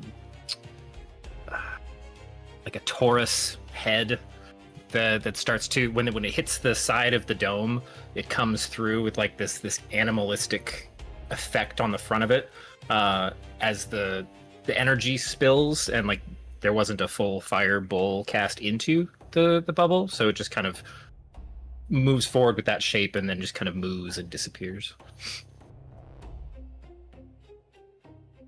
Neat.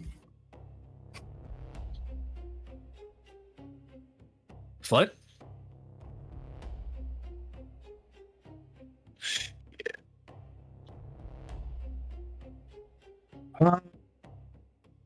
Your friend is being attacked by expensive cookware. Yeah, but she kind of deserves it. You're just gonna run with Nessa.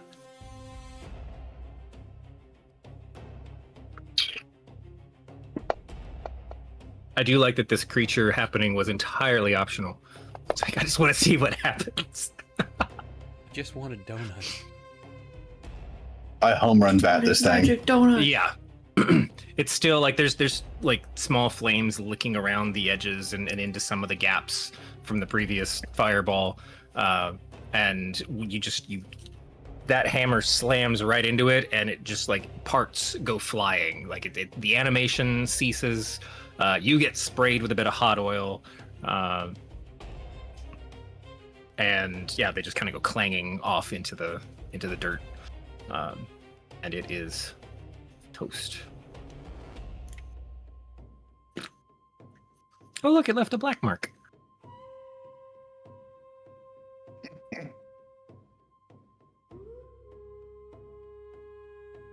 Well, are you done messing around now? That's the right one. There we go. Yeah. Unexpected result, though. I think that was pretty expected.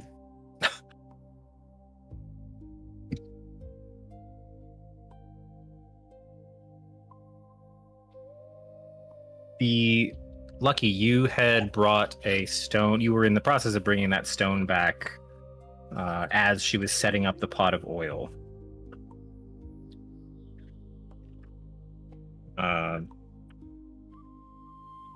And as the mayor hand floats it over to you. Sure, I found. Here we go.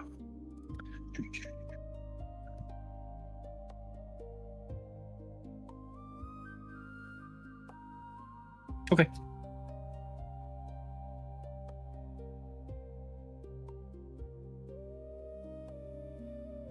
What do you want to do with it? You picking it up from the mage hand? I want to go grab some tongs. Okay. I don't know that I want to touch this. Okay. And find. I'll pick it up. Well, one way, as it passes through, does it drop to the ground or does it stay floating? Well, it's being carried by the right, but as the it hoof comes out, as it comes out. If the hoof isn't like cradling it, it is just going to kind of. It doesn't drop with like the full force of gravity, but it does lose the suspension. So it just kind of. Okay, yeah, I'll just get some tongs and. I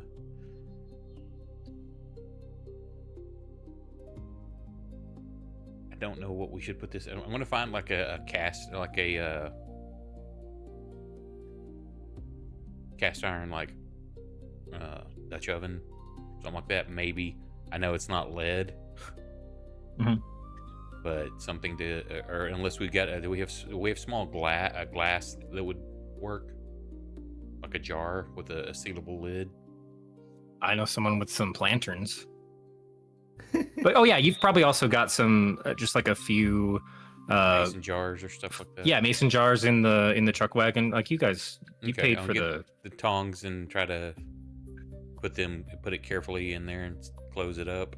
I don't know if that's gonna. Okay. The glass will protect from anything that this does, but.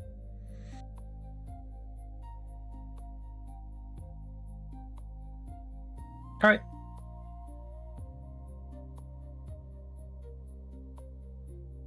It inside the glass, like if you look at it, or you're just kind of don't shake it because it'll explode. No, you jangle it in the jar there, and it still has like an opalescent sheen, like oil on the surface of water. You see a couple different colors shift through it. It doesn't change shape. It's not modifying the glass in any way. It does make you feel just a little anxious, a little on edge.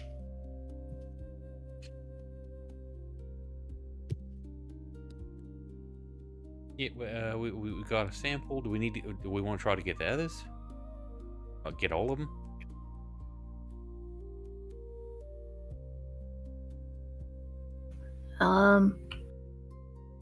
I mean, they're a little radioactive, so we probably shouldn't take too many, if you got one, right? you might as well have the set, right? I don't know. Is a lot of radiation worse than a little radiation? I don't even know what What is radiation? That's just what the magic guys told us. I don't know. Well, I'm glad we cleared that up.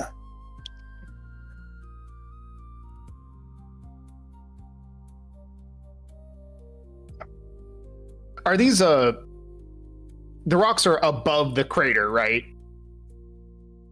Yes, effectively. Why? Oh, I was just gonna walk in and grab him if it was possible. You could reach some from the edge of the crater if you walked in. You'd have to walk in about 20 to 30 feet to reach the lip of the crater. But you're welcome to try that. Okay.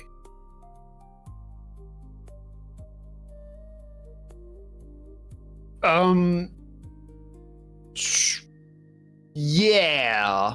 I was okay the other time. I just took acid to the face today. This couldn't possibly be worse, right? Oh, it could definitely be worse. Shut If up. you turn to stone, Pizza. I don't know. We can fix you.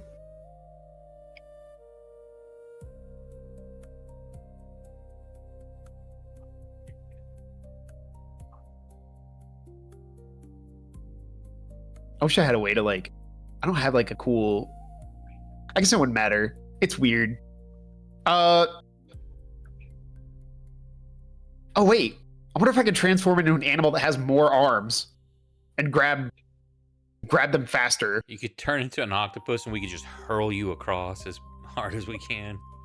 I was actually not gonna lie. I was thinking octopus. I actually was. Maybe I could turn. Do I have a giant bug in my repertoire where I could have like 6 hands? Probably. I mean, Or just like, Spider? do we have any? How far the cluster of floating rocks? How? What's the diameter of that? Like, could we use a net, or like, could he turn into a giant scorpion and hold like a blanket up with his paw and run across just to catch them all? the trick would be how you launch a giant scorpion straight across. Can run and jump. Okay. I mean, he can move. I Pretty mean, quick. the mare hand worked. We could just keep doing the mare hand as well. I mean, if we want to use mage hand. You guys tell me what you want to do, and I'll tell you what happens.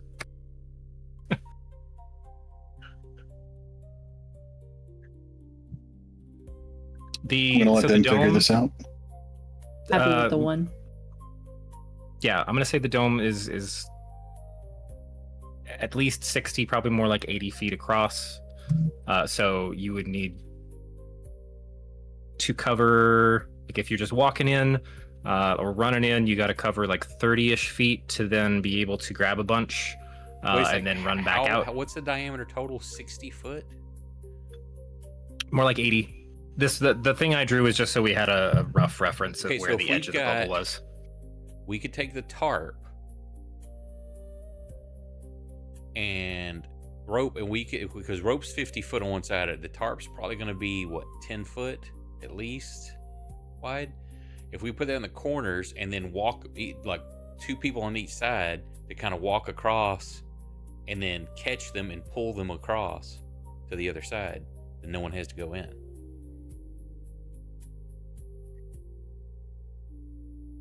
Oh, you're saying 2 people on the outside of the circle. Yeah, like if you were, if you go seining for fish, basically that same principle, but we're spreading the sheet or catching grasshoppers for, in the summertime with a sheet kind of thing. But These are all things that sound amazing that I've never done. oh, you have never done that? Do you know what I'm talking about? Like if you took, like when we'd go fishing during the summer when I was a kid and we want to catch grasshoppers, you take like a bed sheet and you hold, one arm's holding it up tall, the other arm's holding it down low, so you're spreading the sheet out, and then you go run through a grass field, and as they jump, you're catching them in the sheet. Oh, Or if you okay. go seining, which is basically a big net, it's the same kind of thing, except you got it on poles, and you get 2 people, and you walk through the water, and you're basically, Gotcha. and you get towards the shore, and that's where you catch like minnows and things like that, so you can use. huh. So that same principle, tying on a pair of ropes, or 2 ropes on each side, one top, one bottom, hold one up high, one low, as we walk across, and then catch the rocks in the sheet or the tarp, and then just drag them out to the other side.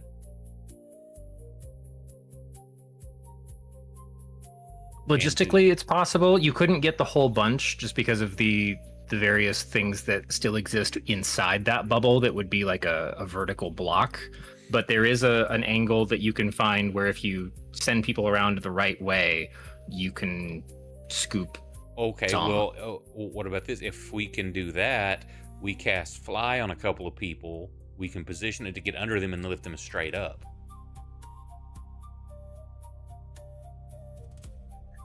If we can get it positioned, because if you're saying we can do that to get around some stuff, we just need to we can go fly up above it, drop down, pull it below, spread out underneath them, then fly back up.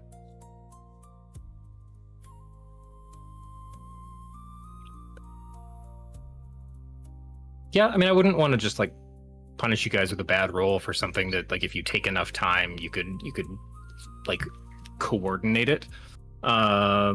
Who's going to be handling you don't have to use fly. Like, you could. Yeah. Who do you want on? Who's working on this? Depending on how wide the rocks are spread out, probably the taller people would be the best ones to do the rope work, because they can spread their arms wider and taller. Okay, and you're rigging up a seining net, flying. effectively? Yeah. With some of the rope you got and a tarp? Yeah, if need be, we can use poles also if we need to. If somebody can't spread their arms wide enough and hold it and manipulate it, tie it to poles like a seine, and then just dip under, and then they can just hold the long pole like a quarterstaff or something. You just want it where the tarp or the sheet is spread wide. Okay, I see that. Yeah, then you guys, I'm assuming you're gonna pose this question to Nessa and Blaskin? Yeah, I'll like, hey, we could do this. I'll go over the whole plan. What do y'all think? Yes, good. Be a thumbs up. All right. I'm not gonna. Yeah, you guys have fabricate spells. You also know how to tie some knots. Mr. Sailed on the ship. This is well within your wheelhouse of being able to jury rig.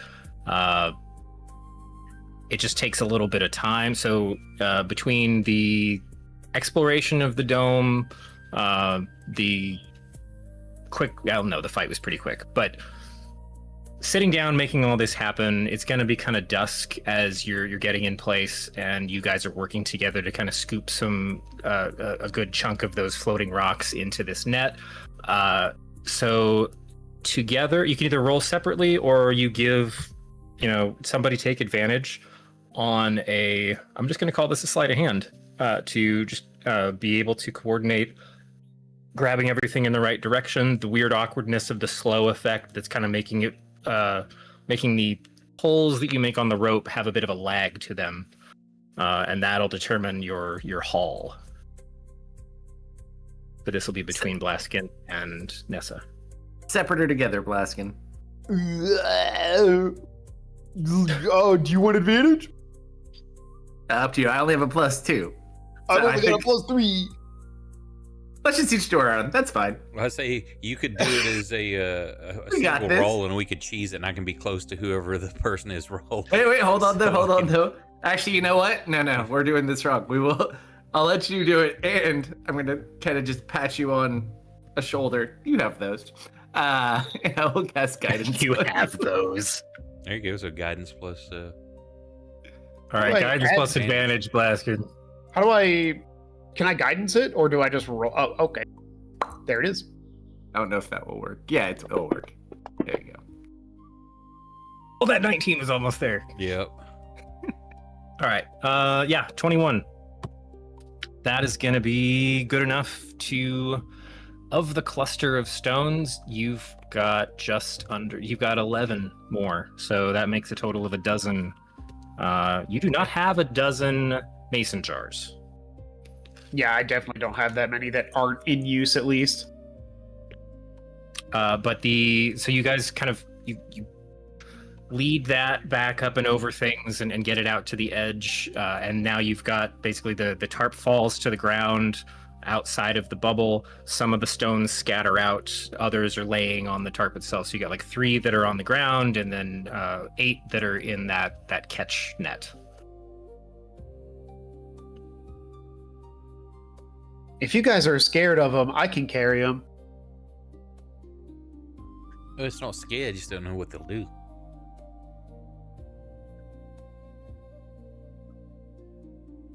Guess we can just dump them all into the tarp, and then just tie the tarp up, or into a smaller cloth or something, where they can kind of do like the peddler thing with tie it up on the end of a stick, so you can keep Tie it up away as a from you. bindle.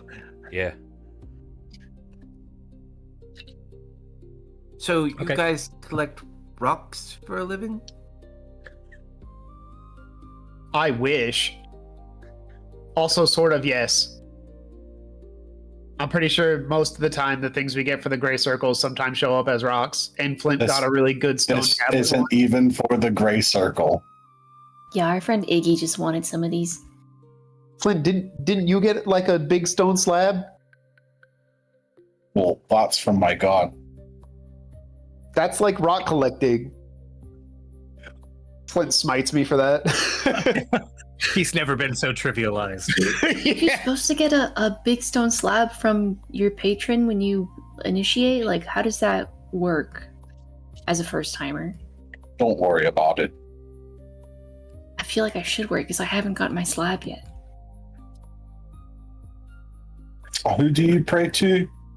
I don't really pray. I just kind of like Yeah, shh.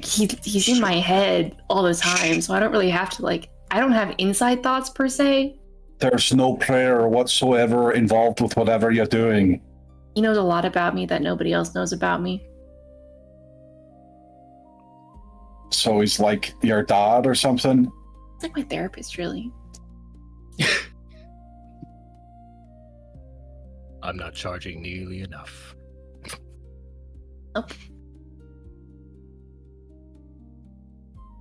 Oh man, when I tell you I've seen some shit, oh,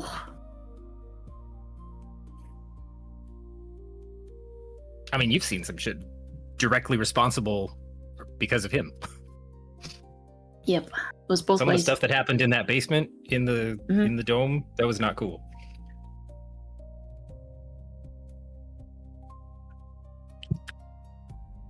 Sounds like job No security to slap, me, a got it. therapist that costs. Sorry.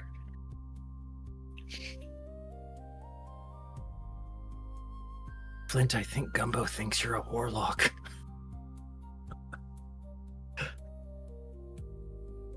You can think whatever she wants. Okay, See so the Blaskin, difference. you were helping gather everything up. Are you just like grabbing those off the ground to throw into the sack?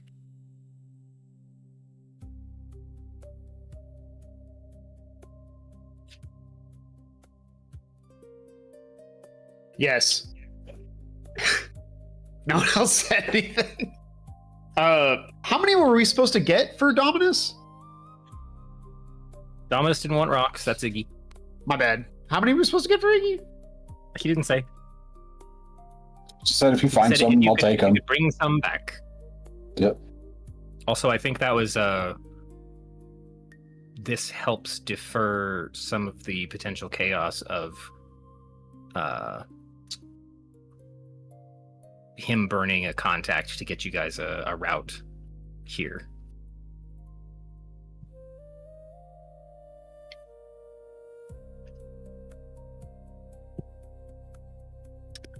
So, Blaskin, Yes. I'm going to need a wisdom save. Okay. I'm pretty good at those.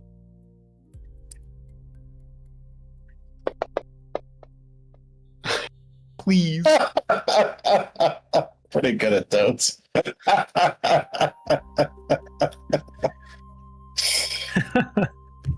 Yeah, when you scoop up the 3 that fell out and then go and toss them onto the tarp, you're able to pick them up, you toss them onto the tarp, and then you like your hand kind of locks up for a second, and then it becomes malleable again, and you kind of feel that same like that wave of like temporary paralysis crawl up your arm, settle into your chest, and then dissolve. But for the next 24 hours, you have no 4th level spell slots. It sucked the magic right out of me. They're encased, they're locked, they're frozen. Something feels like present, but just like lodged, like it's something you tried to swallow and it won't go down, but more in like your arcane systems. The last time something got lodged in my arcane system, I had a psychic explosion and damaged everybody around me.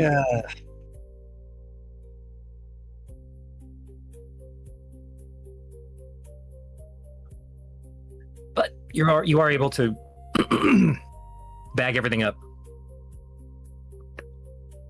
Maybe I don't want to go in there and grab the other ones. Well, you do have a dozen now in total. That's like it's more than one. Guys, maybe we should keep like 6 of these and go find a stonemason and see if he can make these into like magical items. I don't know why I'm whispering. No one is here to hear us. I don't know why I'm doing that. Well, these are for Iggy. But if we want to take like one to our new really awesome wizard friend who intentionally did not stock these because they're radioactive, I think he'd love to see them. I just want to keep one. I think it'll be fun. Right now you've got all of them. Yeah, you can keep as many as you want until we get back to Iggy.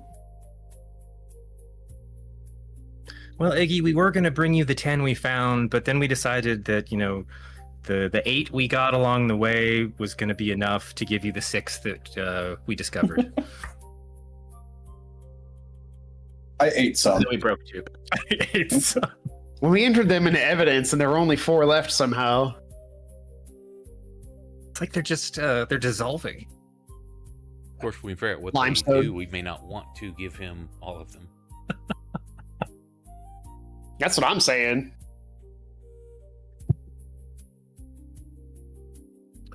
The rest of the party deftly ties up the tarp,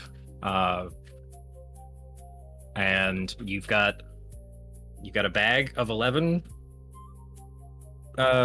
spicy rocks, and you got 1 spicy rock in a mason jar.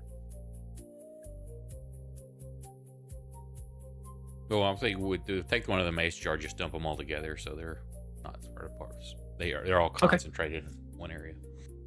With the full critical mass together. No, I'm kidding.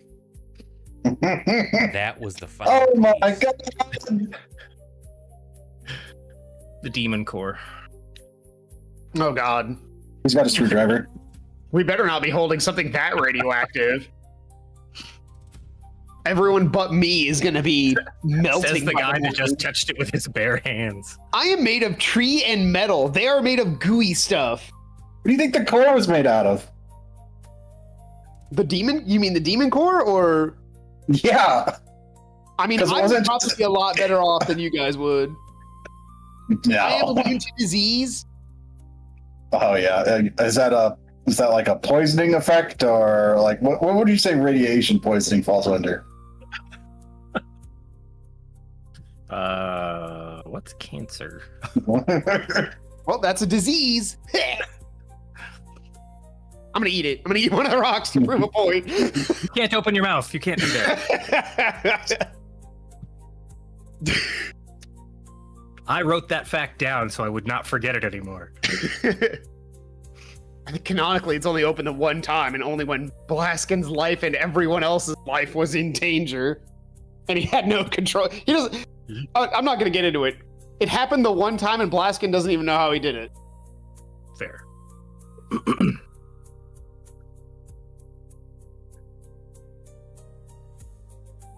All right, we can sleep.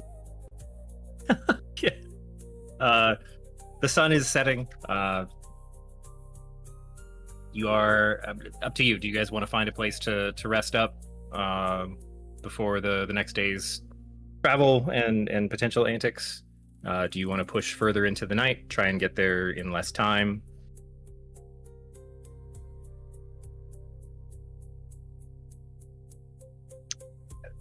I defer to the professional rock collectors. No real You reason said it to was rush. getting near dusk when we finish Yeah. this. I figured while they're working that out, Gumbo and I, unless she didn't want to, would probably start making like dinner for everybody, getting camp set. I mean, we might as well stay here. Nothing fried. Shit, where's my Gumbo? You know where my big on pot is?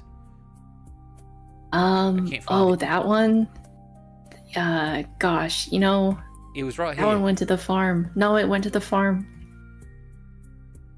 Told me it was go to the farm. And because I saw it like earlier, I made sure I went through all the inventory, and it's right here. Look, there's even scuff. I think the cabinet's open. think where it Flynn- was sitting. Flint saw it last.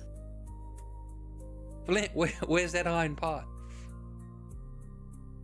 It's gonna make us some donuts.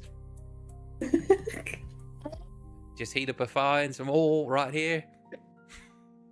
Ah, that would have been so much easier Oh, if I just thought of that.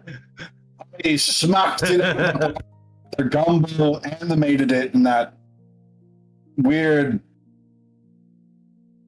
dome of cancer. I just slowly turn and look at Gumbo. Wait, at least it's Went not to the only farm, pot we huh? had. It's what we're calling the dome now, is a farm. It turned into That a was bug. that bug we had to fight, wasn't it? Yeah, it turned into that bug. Damn it. Not all cooking stuff. Find something else. Noted for next time we find some weird magic residue. Did Flint smite the bug? No, I just smacked it. Oh, that's right. You just had extra radiant on your weapon. Flint, you broke an entire iron pot without even a smite? Well, yeah. I'm gonna poke Flint's bicep. And it's like, I'm just gonna like stop right after the skin and be like, God damn, that shit thick as hell, boy.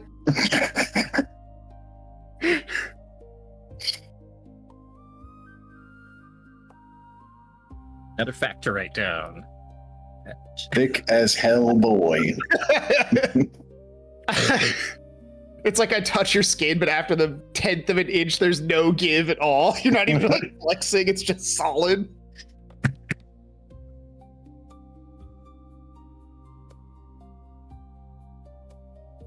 All right.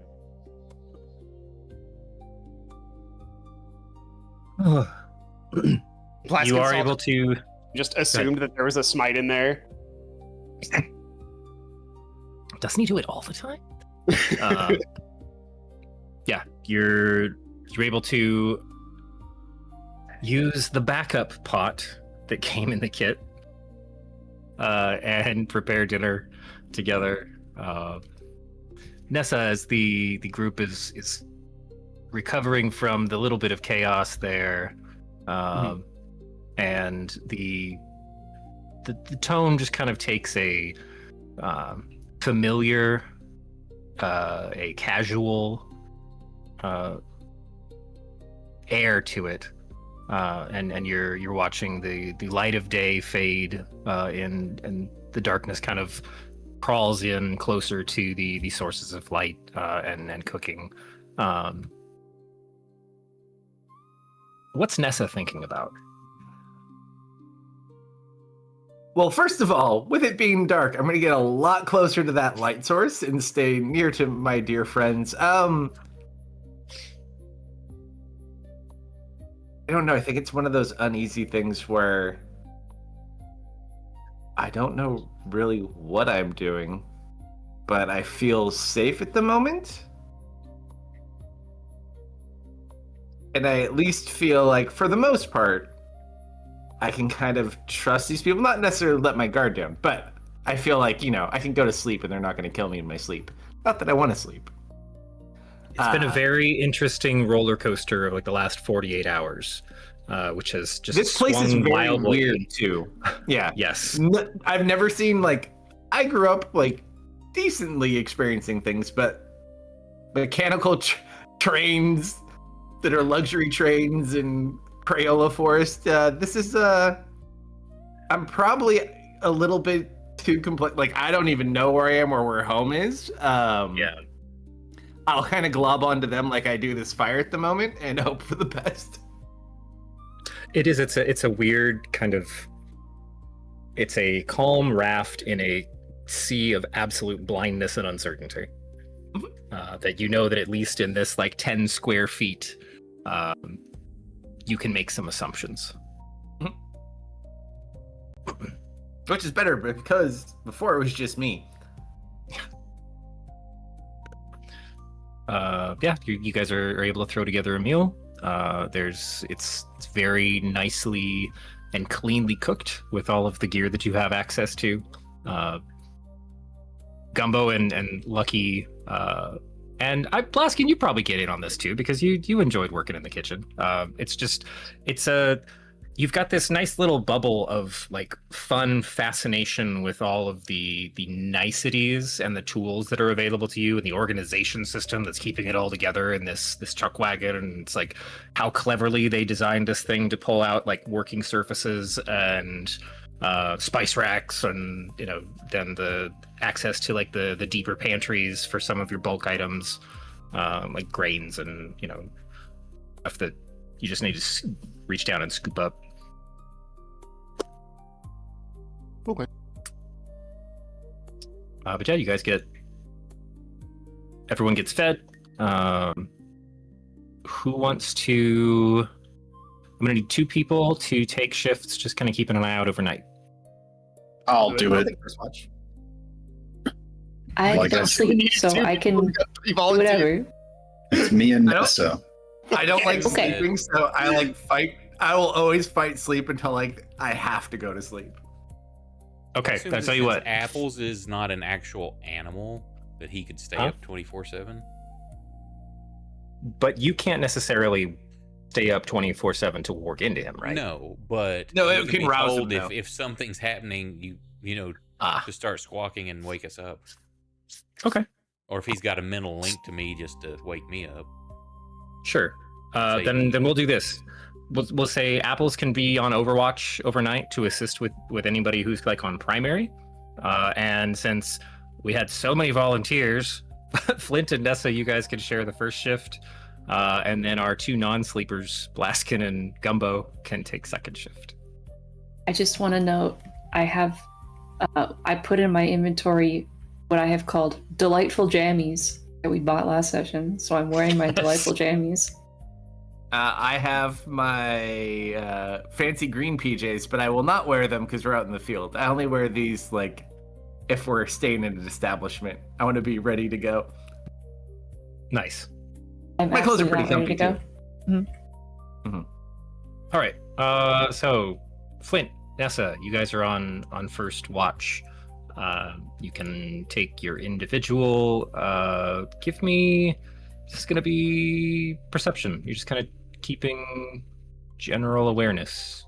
You can either 2 individual rolls or give somebody advantage. Up to him. You want advantage, Flint? Your perception's definitely better than mine. I'm a 0. Same. Let's just do it independently then. All Wait, right. with the 2 people with dog? Well, I'm not getting into this. Hell yeah. Wow. I literally rolled right off that 20. Take the 2 people lowest perception and be like, yeah, we'll go first. I wish you had rolled a 1 and been 30-foot lucky. Lucky just kind of rolls over in sleep, looks at you and winks, and then you get to re-roll. There's someone dragging Gumbo's body off in the background like a creature. Easy. Flint, I man. can confidently say you don't notice a damn thing during your shift. Hell yeah. The rest It of is us here chill. snoring, and it's Flint.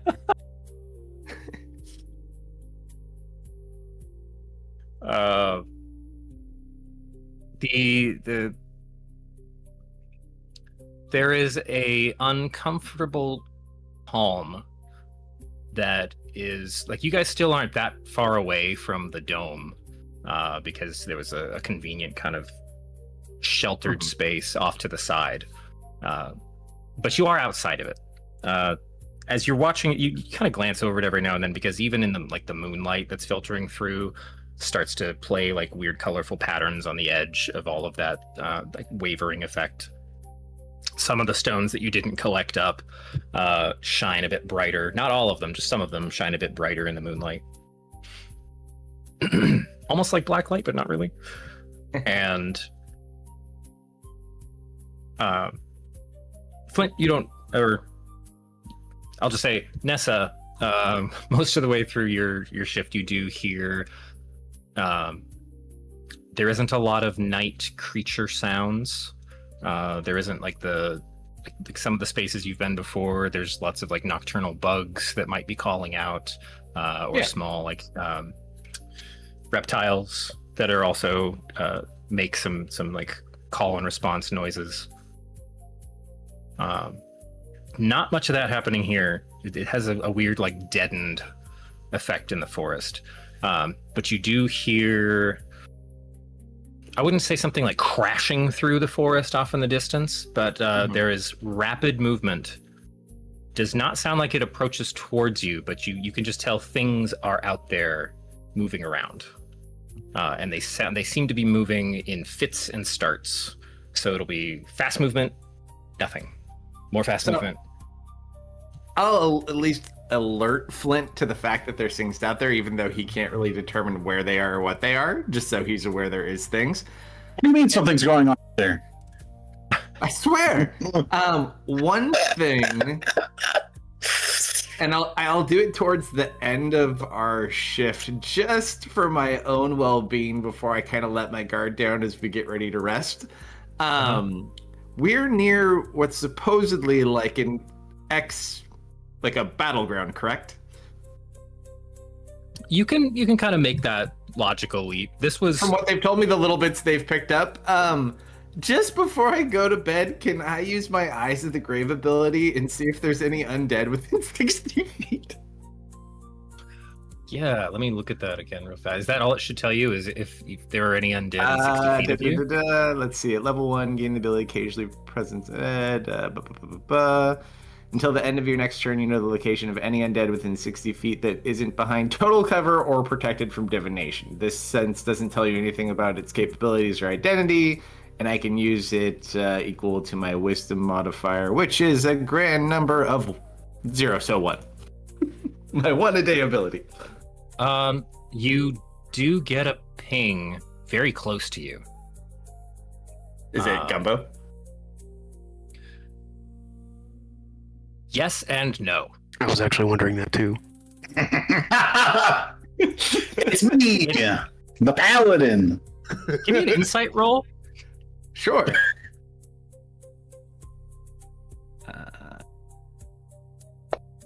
That's how you become a paladin. You die. 8. Oh shit! I did die that one time. You weren't a paladin until then.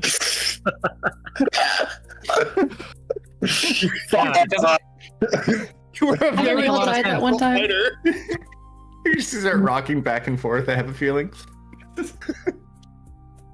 It doesn't make a lot of sense. It's coming from Gumbo. It's Gumbo shaped, but it's also like not. It doesn't have a Gumbo like Gumbo, but not Gumbo. Yeah, it's like it's there and not there at the same time, almost like it's hollow. Like Gumbo's Like cream filling. Like an undead candy shell.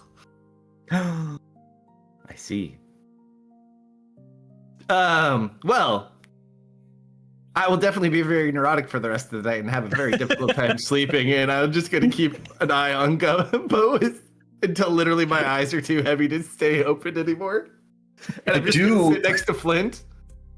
I do want to just take this time and be like, Nessa, you know, I don't own you, right? You know that, right? Yeah, I know. Okay. I don't call you master because you own me. It's one of those things that if it ever got back to my mom, that I don't think I could ever show my face. Oh no, I call you master out of a symbol of respect. Oh, that's good. Besides, it's my job to take care of you. Still eyeball on Gumbo. I'm like making marshmallows right now. I look up, I smile, I wave. I want to cast Sending and tell Flint's mom that he has a slave. No! Turns out Blaskin's just been like updating everyone back at Dun Moreau like every He week. talks to everybody's mom.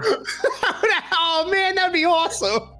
It's like, I talk to all your moms on the regular. We have a book club on Sundays. Blaskin, how come all your 3rd level spell slots are always gone when we need them?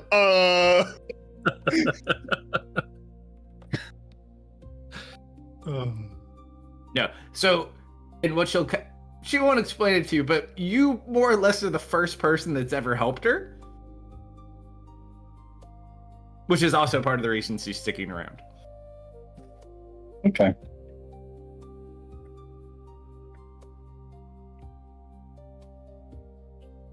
Besides, I like it here. The food is good and every day is interesting. What a compliment sandwich. I've never been attacked by a friar before, I can definitely say that. Do make me one promise. Oh, what's that? Go easier on the next statue. No. Just laugh. Technically, that's the second statue he's destroyed in 24 hours. You're not wrong. Blaskin sleep talks and goes homeless, man.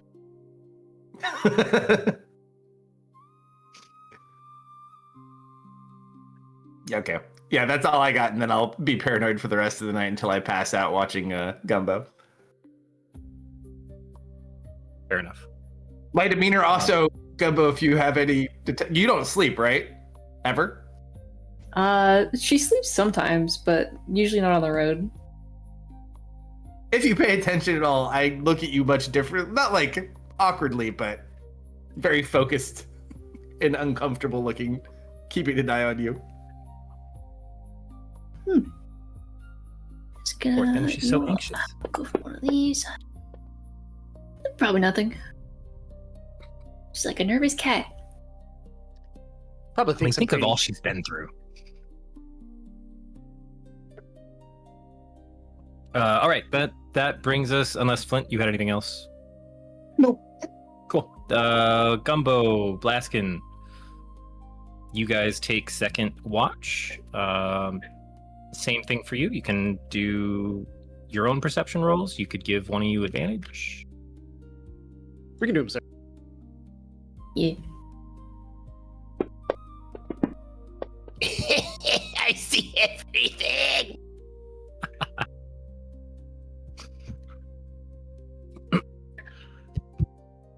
The rest of the evening remains a similar calm, kind of quiet.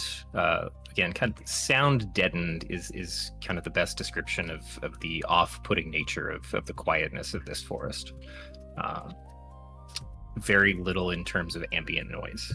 And Blaskin, you weren't sure earlier in the night, but as it a couple more pass, you can tell, and in specific directions even, you're tracking at least 4 different sources of something like humanoid size, not like a giant monstrous creature, not like tiny little rats, is off in the distance, they're not necessarily coordinated together, but it's, dash 20 to 40 feet, stop, shift, do another like dashing motion. Like there's no slow movement with these things. And then at one point, while you're kind of keeping track of this, because it doesn't sound like they're approaching in your direction, you're picking up on the periphery of your senses. Like they're pretty far out there, but they're moving through this forest. And at one point, after you've listened to them like moving around, just on the edge of I think I should say something to people, maybe, they all kind of move in unison off even further away. Then you start to lose the sound.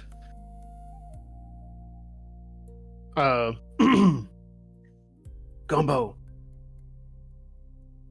Yes, Blaskin? I have a weird question, and then I'm gonna do something kind of weird. Okay. What do you think happens to my ear spiders when I transform into an animal? Well, if I had to make an assumption, either they get ground up in all your moving bits, or maybe they get scared off. I hope they get scared off. And also, did you hear all of the moving things out there? Oh no, I only rolled a 14. Okay. I rolled a little bit better than that. I have an idea, though. I'm going to get a higher vantage point. Okay. I'm going to turn into an eagle. Good call. Oh, I saw a spider just now. It ran off. I failed to turn into an eagle. I have like one arm that's a wing now. You did this to me, Gumbo. Yeah, they run out. It's okay. No, they run out. That's good. Brandon's saying, you look closely at him, and in each eyeball, it's like you can see through it, and they've got the little cockpit they're sitting behind his eyes. Oh my god, I'm a spider-driven robot. Well, it beats 3 weasels on a trench coat. Yeah, I'm gonna turn into an eagle and Okay. see if I can get I'm gonna get what? So I made trees in this area that were very tall not so long ago. I'm gonna get to the highest tree and look in the direction that I heard the noise. Okay. Bit of a challenge. Wait, no, that's right. You cast right in this area. Never mind. Yep. You did not. There's have got to be go some backwards. big trees. Sure. I mean, also you can fly, so you wouldn't need a tree to stand on. I'm thinking of it from like a realistic perspective. You see stuff a lot better, especially if you're looking for motion. It's a lot easier to see it if you're not in motion. Fair. That was where my brain was at with that. No problem. So you get up high. There's a bit of a challenge here because you're still in a mostly forested area. So the canopy itself is going to be covering a lot of ground movement. But you can roll me, now that you're specifically looking and you have a direction to look in, you can roll me whatever you prefer between perception and investigation. As with that eagle, I think you get advantage. Yep. On It's a sight. +2 wisdom, and I get advantage. Okay, so yeah, roll either whichever one you want there with advantage. Well, you should keep your if you're morphed into it, you should keep your mental faculty. So it should be your wisdom. I'm kind of thinking about it like I have to look through the eagle's eyes and not mine. Right, but I mean, if you want to give me the gigantic perception with that's typically advantage, I'm not gonna you use say no. the physical stats of the form you're in, but you use the mental stats of your character. hell so yeah. yeah, Because it's not your mind has polymorph, better you get- eyes. yeah. Robot eagle eyes. Wow, okay. My roll's to another 9. Still a dirty I had 20. a really good one. I had one really good perception check. And the rest of them have been pretty medium, like... Okay. I had a 2.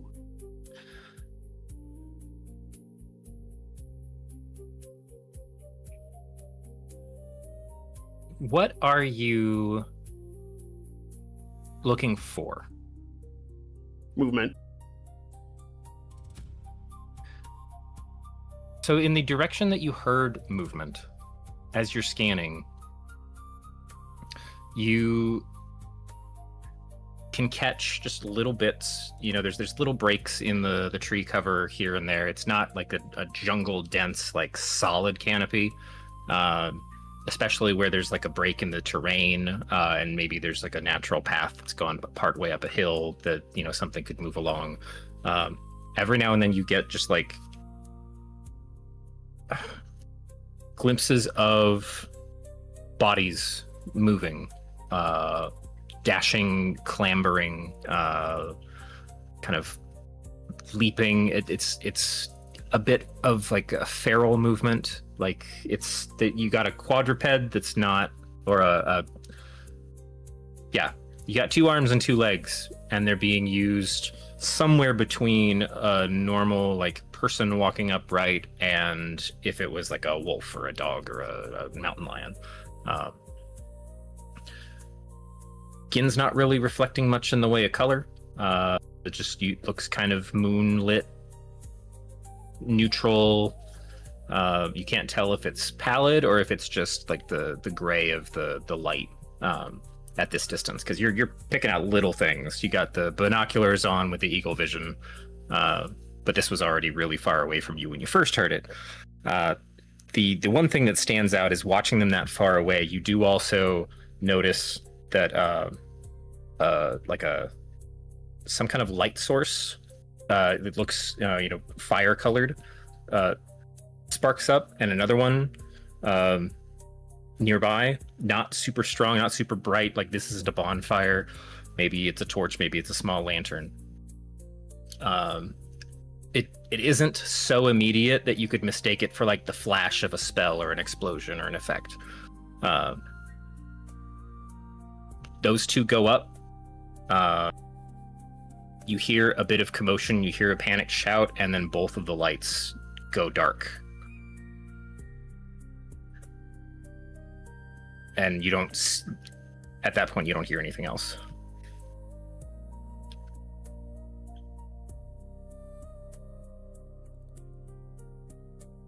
Can't talk in crap.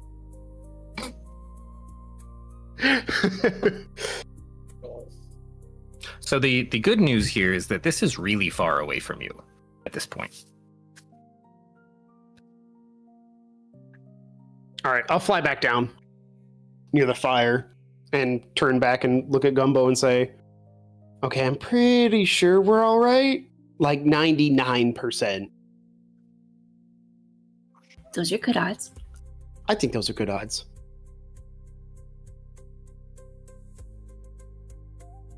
I'm going to put a finger in my ear and scratch it. Your ear hole. I'm checking. I have to check now because you guys put that in. You spoke it into existence. You do not find any audio receptor. presence. You check the 3.5 millimeter jack, nothing in there. A bit of lint. A bit of flint. Oh. The rest of the evening is uneventful as the dawn starts to appear on the coming through the boughs of the trees out on the horizon somewhere that you can't see.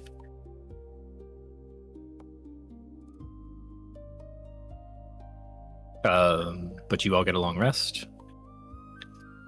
Your spell slots, Blaskin, are still locked at level 4 until this evening. Yeah. I guess I won't be calling anybody's moms tonight. Until tonight. Sounds so bad. I feel like Blaskin is the kind of person who would like keep up with the rest of the party's families with sending as much as possible. Have you? No, I can't even take sending. That's so sad. If I could, that would just be a part of the character now. I would absolutely be calling Flint's mom and dad every day. Druids with sending is like too much power. Say from experience.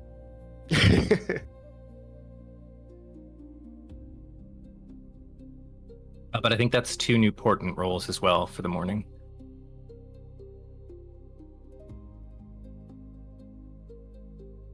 Let me find the party sheet in... Okay, where is it? Party sheet. Nope, combat tracker is what I need.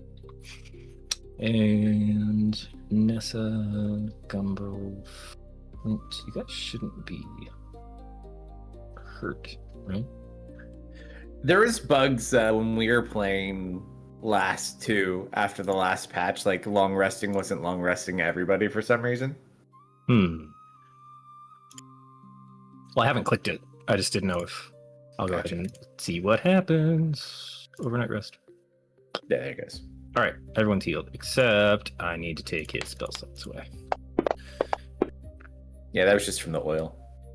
Ooh, nice. So I go down 2 points on my lowest from what I had last time. I had a 10-17. Huh. I mean, every now and then, a perfectly average roll is exactly what you need. Yep. I just realized it's also probably a good thing on the sending front for Blaskin for a different reason. Can you imagine if Blaskin sent something to Flint's family every day, sometimes multiple sendings, and then that stopped suddenly? It was annoying when it was happening, but now I'm worried about the boy. Yeah. Blaskin hasn't missed a day in 2 years. What's happening?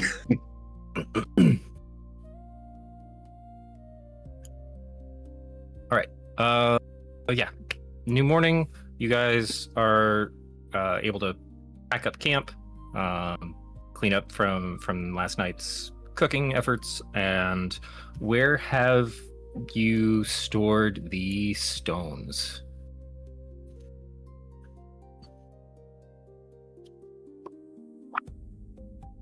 I mean, I have a bag of holding, if we think that isn't a terrible idea.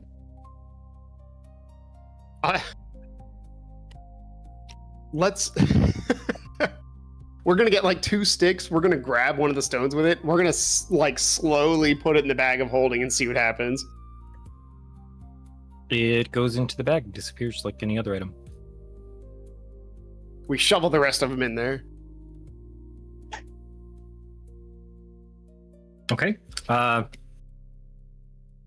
Question, because it might be important later. Are you just dumping them in there uncontained?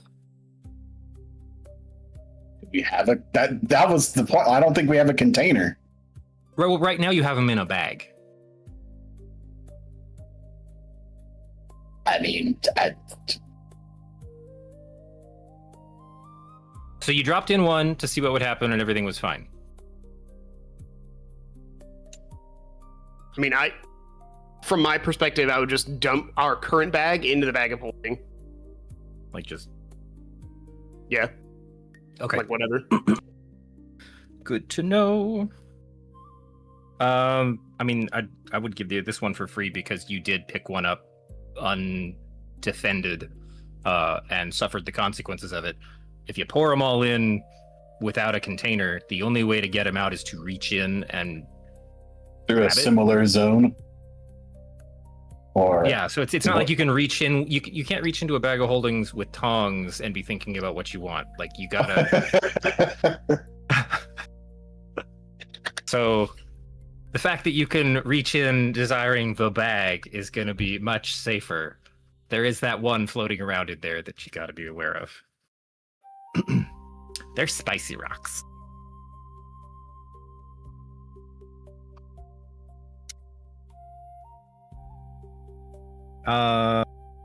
Okay, good to know. So you put them in the bag of holding. That is much better for you. I was going to start doing math on how long you had all been exposed. You know, I've done that before. I've had to keep track of that stuff. Remember that Drake guy? Oh, yeah. And then, yeah. That's exactly how that story ended.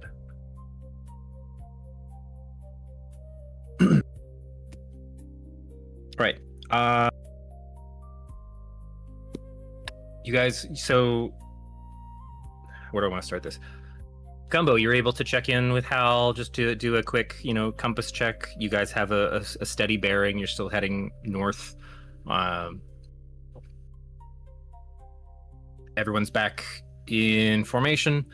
Who wants to help lead from the front for we'll say the first half of the day?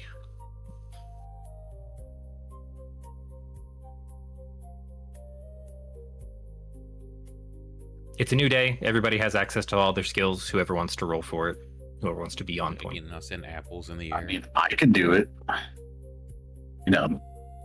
might need Blaskin's help.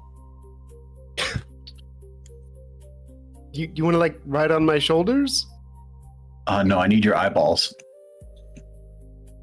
You can't have that. Well, you're going to learn to share. What? Hey, So dude, you're great. volunteering Blaskin into the role with you. Yes. Hope y'all had a great day. All right. It's because of my special eyes. My brand. Okay. Then Flint, you get advantage on this one. Can I give Blaskin advantage No. on using his eyeballs? So you're just delegating the role. You took it, then you're like, okay, Blaskin, come do this. Well, as we know, my eyesight abilities are not nearly as good as his. I'm gonna exaggeratedly lean down to Flint and be like, it's because you're short. It is. All right. I'll do it if Blaskin- Flint asks. I did ask. I want to hear it in Flint's voice. What exactly am I trying to say? That's up to you. Why are you asking me what you're trying to say? We're just at the front together. We're just using our eyeballs. Fine. I don't- I'll do the thing. Garrett's being boring. All right. I want to hear the delicious, nutritious voice of my friend Flint. That's a There's your 28. 19. That was your other 19 was a perception roll. Okay. Yeah, I either roll a 2 or a 19. There's no in between. Good enough. So you're keeping that's more of a visual auditory scan on how to find the best way through. That's working great for you guys. Flint is pointing out things every now and then that are low to the ground. Blaskin is responding with, yeah, I saw that like 5 minutes ago. But you along this route, you do see, I want to say like 4 hours into the day, you've passed a couple streams. You stopped, you refreshed a bit of your water tank on the chuck wagon there, and then in kind of one of the breaks in more of the dense forestry, you do notice that the path you're following, you've started to see like little indications of more common movement. There's been other like footprints in the dirt. There's been wheel tracks here and there. Some are overgrown. Some of these may have just like been baked into the mud a long time ago. Some look a little fresher, but they haven't been like one unified column of something moving forward. It's just like the closer you get to the destination, the more there has been movement in that general direction. And you're paying attention to some of these when you see just a small bit of motion run across the path really quickly. It was something maybe like rabbit sized, but there was just like a very fast, like dark brown blur that you only caught in the edge of your vision as you looked back up. And then it's continuing to move out into like the open grasses off to your west.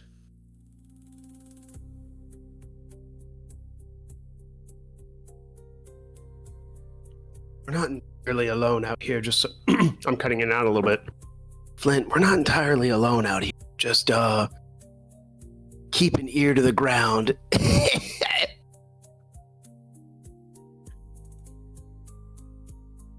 No, but for real, we're not alone out here. Oh, what do you mean by that? Look over there. You see there's kind of some evidence of an indeterminate type that other people have been here. And I'm going to point it out to him. Pointing out the trails or the movement? The trails. Ah.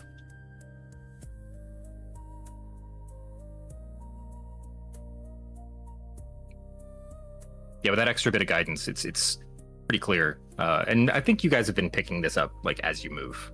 If you've delegated part of leading the caravan to Blaskin, then you guys have been comparing notes on. You're trying to find something before him at this point. It's kind of getting annoying. But you've determined together that looks like 3 or 4 people came this way a little while ago. Looks like a cart ran off this extra side off the path. But that looks like much older. Like that's the only rut.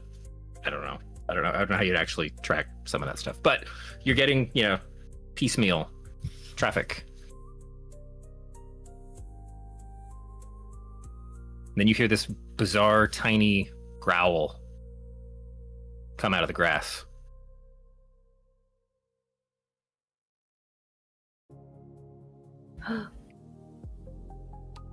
What in the world is that? So bizarre and tiny.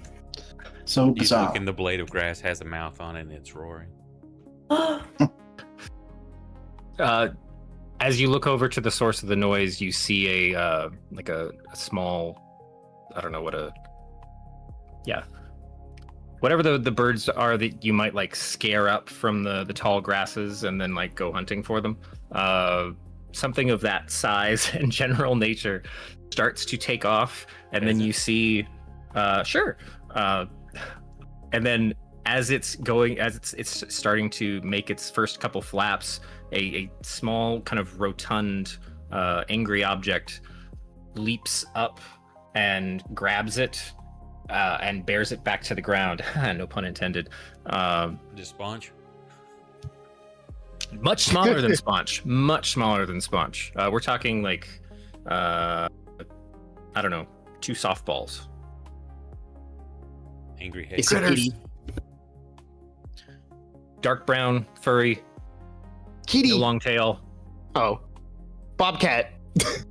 Is it a tiny bear?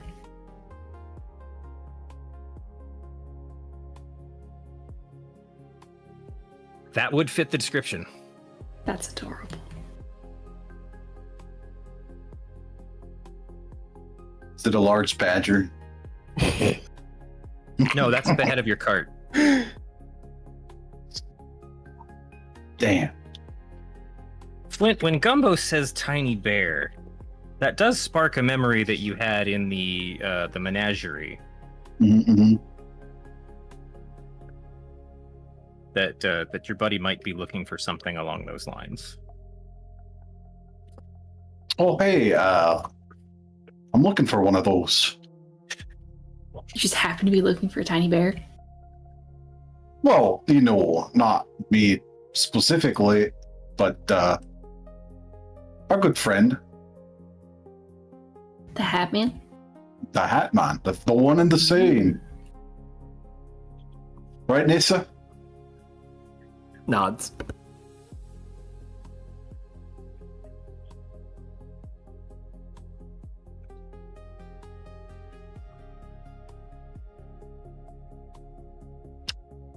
So, I mean, if you want to catch it, by all means. Yeah, chat saying chubby owlbear cub. could I enlist some of your help? How does one catch a tiny bear? Of course. It's a tiny net. No. Get a mousetrap or something.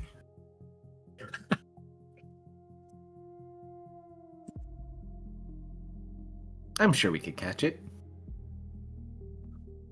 And then it becomes, how do we keep a hold of it? Can't you just talk to it, Laskin? I don't actually have speak with animals. Oh my god. That's right. He's only talked to plants. I only talk to plants. Is it? I don't know. Is it a good idea to bring it into like a war zone? It's kind of living like a beautiful life out here. Like the forest is gorgeous. It's just caught a really freaky looking little bird. This whole place is a war zone. What are you talking about? I mean, it's being reclaimed by nature. It's a process. Well, I'm not shipping it off to die. I'm just saying, like, is it? I mean, we have so many pets already. I think it might be fine, but Yeah, I mean, wild creatures. It's live long. not another pet. Everyone, what's the please. Hatman gonna do with it? I'm giving it to the menagerie. To the Hatman, yes, to become a pet. I don't know what he's doing with it.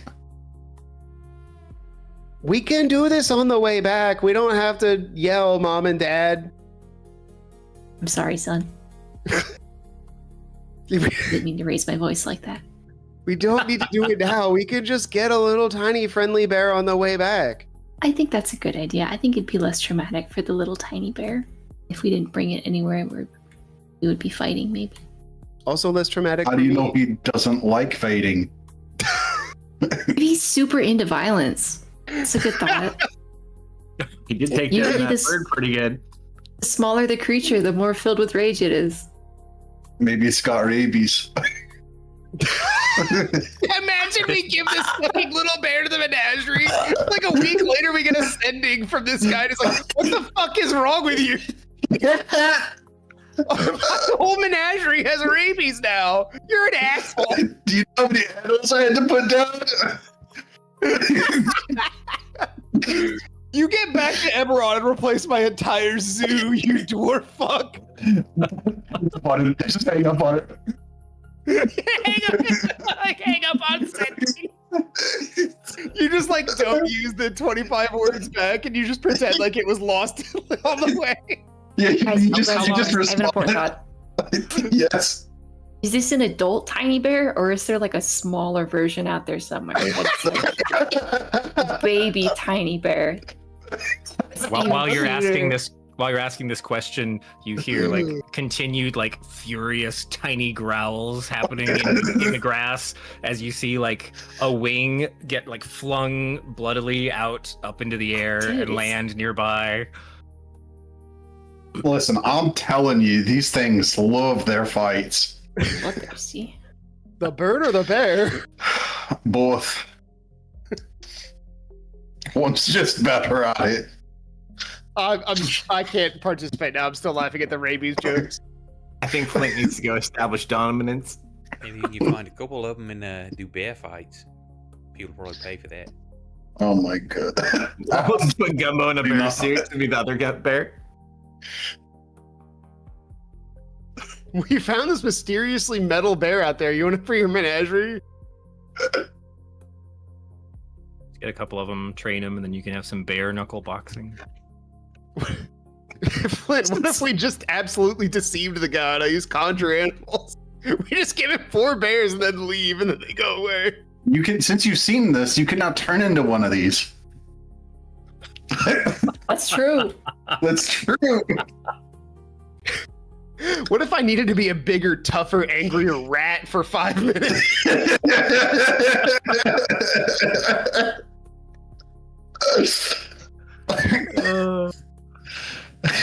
We can look for one on the way back. It's fine. You just use the 20 words of sending back to go, hello? I don't hear anything. Is anybody there? I'm going through the tunnel.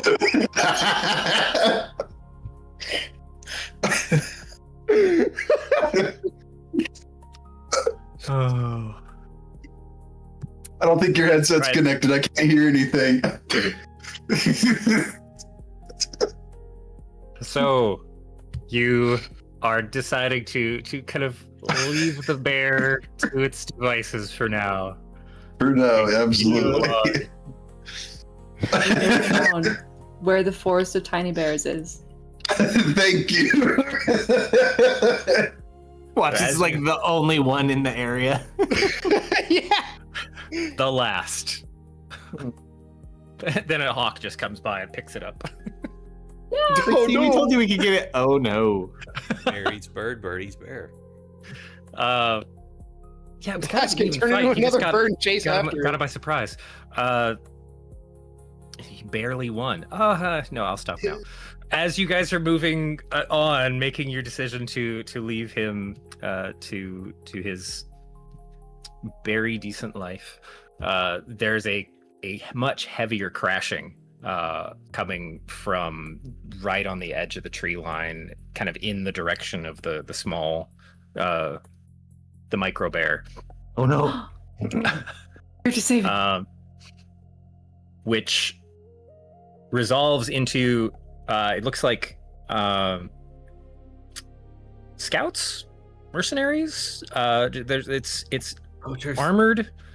Yeah, they're kind of soldiery, decked out. That it's goblinoids. So you've got the one at the lead is like a hobgoblin who is wearing the two following behind him they're all in like the same regalia, like it's like the same color bands on like the shoulder cord, and then just like some basic leathers. Not a whole lot of kit on them, not like a traveling pack, just like they were they just got whatever was actually strapped to them at the moment of what they're wearing now. Breaking out of the tree line, and you're starting to hear there's no calls, there's no yells, there's no like sounds of attack. They're breathing heavily, and following there's a human, a young, like maybe older teen human following behind, wearing the same gear. There's and two goblins they're running in the same direction. You start to notice like there's a bit of like a wide-eyed look to them. They see your cart, and they kind of make a break over in your direction. The last goblin out and the teen are lagging just a little bit, and more of that crashing sound. You see very kind of ropey, muscled, feral moving, kind of pallid-skinned humanoids, bald, clawed, a bit of a sallow face, just land directly on these two. And start tearing into them immediately, before like grabbing part of the torso, pulling it up, and this like very long, like suckered tongue just wraps around the head. Yeah. And they kind of pull back, and they can't scream because they're covered up, but it's also like their eyes just go blank and roll back into their head, and something's being drained out of them, but you don't see like blood coursing anywhere. There's almost like a ripple in the air. Oh, not And again. it seems to. Strain. Sure. Have you not seen? Yeah. those? Also, I'm kind of. I haven't watched The Strain, but I think I've seen some images of it, and I'm also thinking there's a bit of a similarity in the visual now that I'm describing it to like the vampires in Blade 2, the ones that had like the extra openal and like but then the mercenary at the lead and the other goblin just kind of take one look backwards, and like they're in sheer panic terror, and are running past your cart. Like they're just, you can see one of them's kind of almost foaming at the mouth and how hard they've just been pushing their body, and don't even stop to like explain, just are trying to get as far away from this thing as possible, as a third comes bounding past the first two, and just continuing to chase the ones that are still moving, and sees this big old target of you guys in a clump. And as you can tell, it's starting to make its way towards you. And that's where we're going to pick up next time as you guys roll initiative against these things. I don't want to fight the tongue monsters. Thank you for the raid, Stormy, just as we're ending. Oh no! Yeah, I'm sorry those guys were getting killed there, because I'm picturing, you know, how instead of the story of the boy that was raised by wolves, it's the boy that was raised by goblins. Yeah. It makes sense. They do adopt many children, I hear. You take that back. Well, But I think that's thank going to be you a for great spot to pick up. sir. Thank you to Thank everyone who hung out with us tonight. Appreciate the raids, even the last second ones. Appreciate you joining us. You can catch replays of this game or our other campaigns on YouTube and Rumble. Likes, follow, shares appreciated, especially on the YouTube, trying to grow it. And are we playing Tuesday, Kelsto, unless things happen? I believe so. Yeah, we should be. Okay, well, hopefully we will be back Tuesday. You can catch us midnight central. I will be on low voltage as I'm taking care of the newborn. They got him Thursday, so I got an extra day or half day off. So, yay! So as soon as I get my batteries recharged, so I can stay up late to play these games, I get to start again tomorrow. But we'll see you then. Hang around for the credits everywhere else. Twitch. I'll find us someone to raid, and have a great rest of your weekend, everybody. Good night. Night. Good night. Good night.